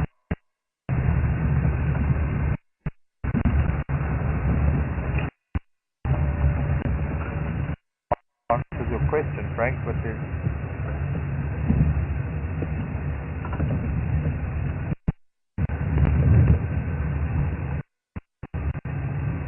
perhaps one gets doing this year after, get used to the fact that the animals are accustomed to you. For me, it's I watch the animals very closely. I watch their body language.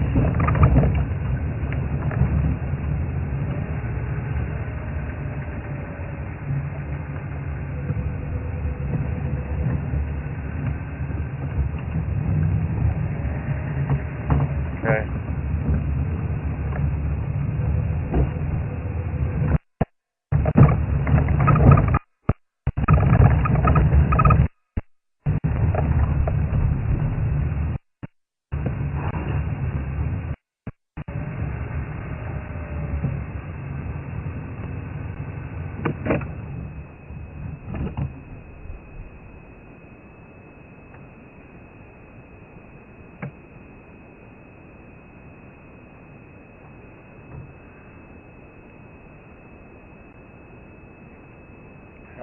So far, what have we got? An Egyptian geese in the tree and an Egyptian geese on the bank. No sign of crocodilius malachicus.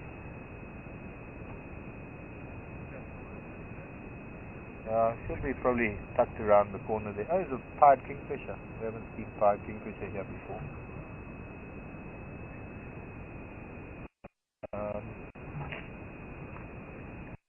Water for a crocodile and out.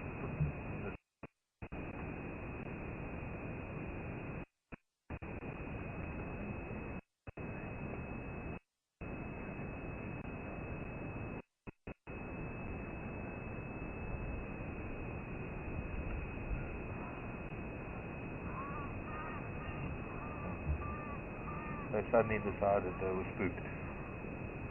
Kind of a delayed reaction there. Unless there's something else that spooked them.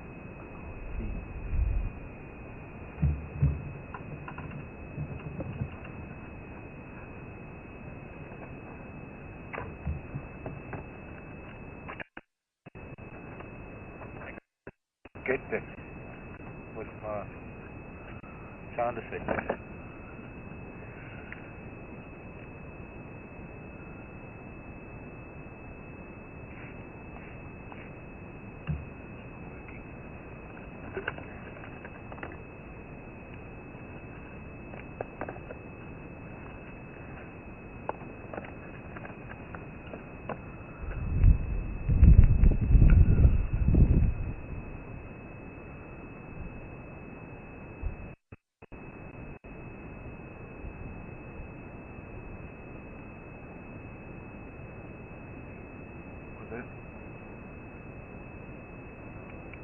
What fish?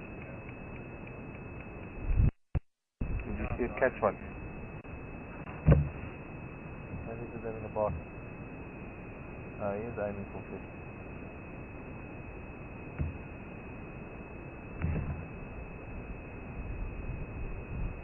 I'm suddenly starving.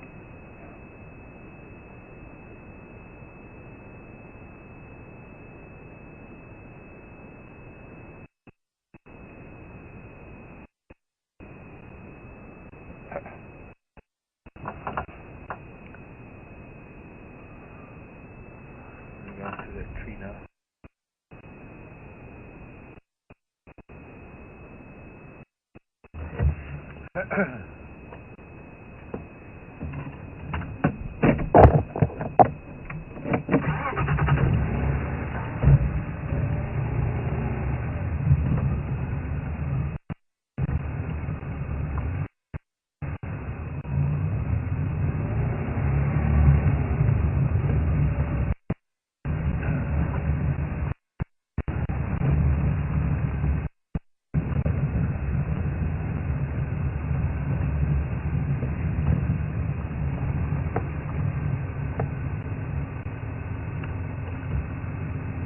know if we're gonna.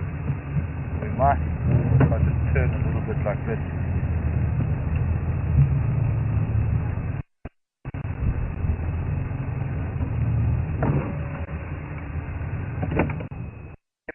From here.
Faces on the water today.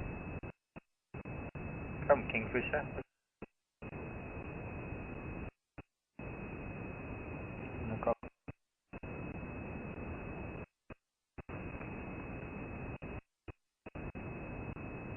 Looking.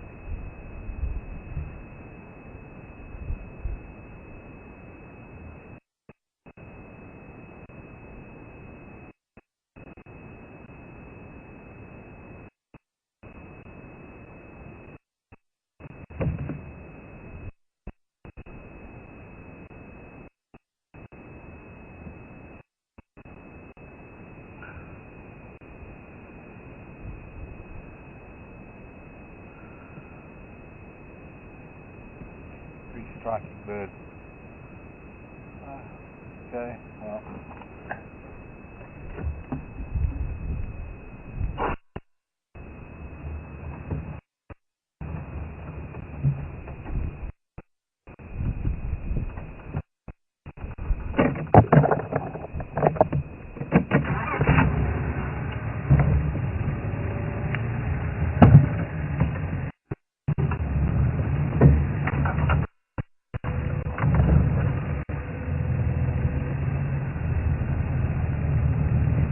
Close now. Yes, no way.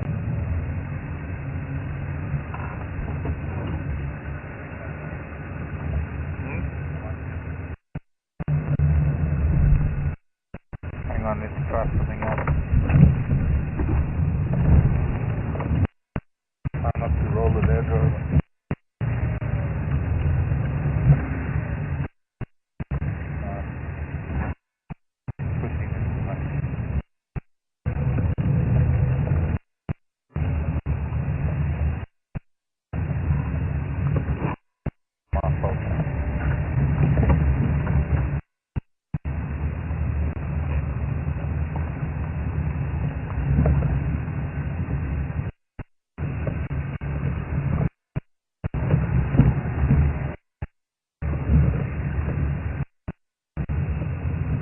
Wow, look, there's kudu coming to drink.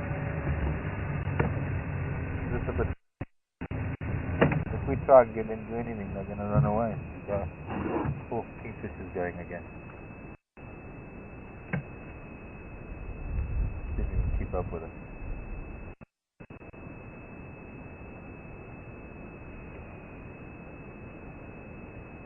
How until it drops. Getting tired.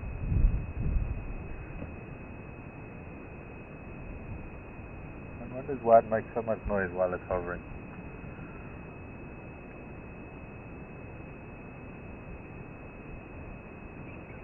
One wonders why it makes so much noise, period. He's excited about catching fish.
Got one. Did you get that? Caught the fish. Finally. So much energy output for one tiny little fish.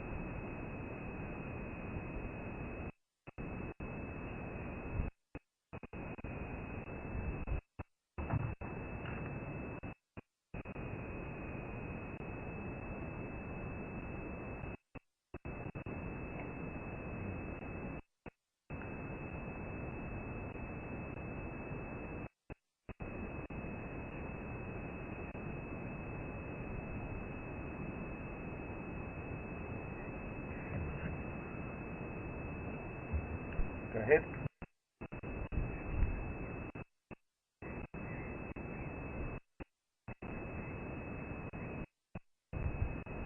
Marco wants to know if the kingfish jaybird family.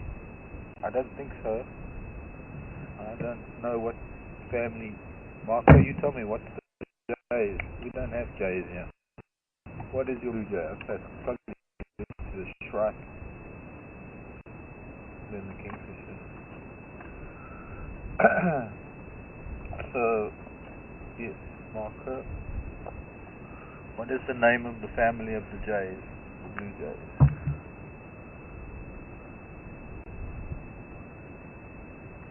Yeah, I'm not going to be able to.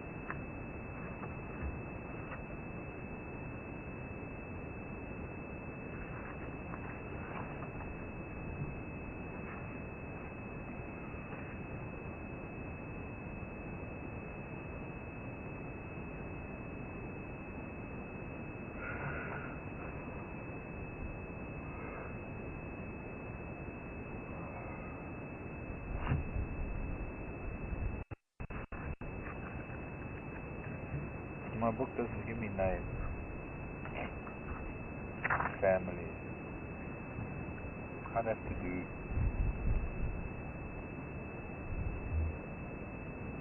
But I really don't think so. I don't think the jays are anywhere related to the kingfishers. I might be wrong.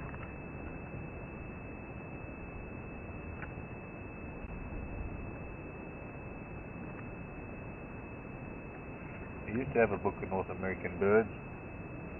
I lent it to someone who went to the States to do some bird watching and didn't bring it back. I don't even know if he came back. So, Kudu's nervous. She's been seeing something up at the top end of the dam, making her nervous. Definitely not up.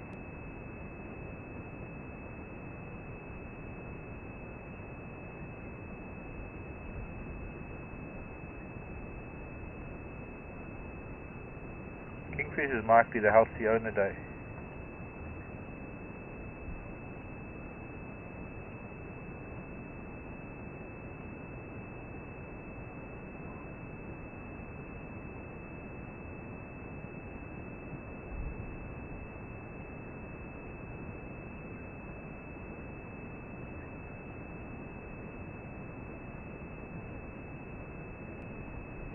So I'm just going to go across onto the dam wall. We'll say goodbye to the dam, and I want to see up the dam that the crew's looking at.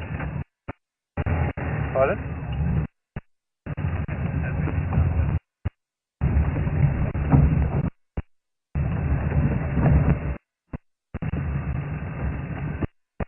Oh, looking up the top end of the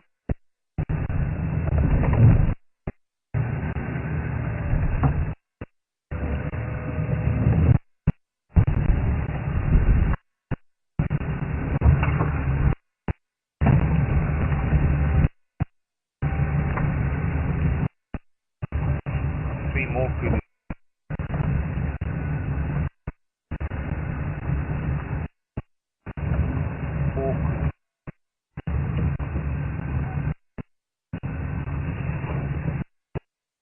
Sorry to disturb.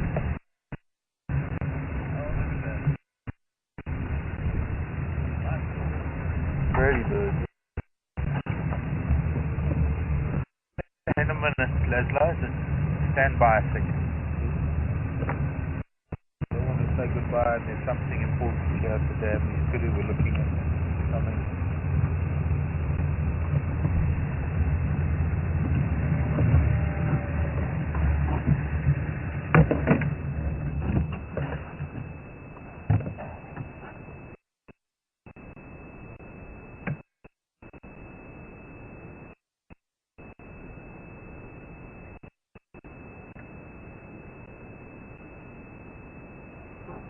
Or whatever it was that she was seeing, I can't see what she's seeing.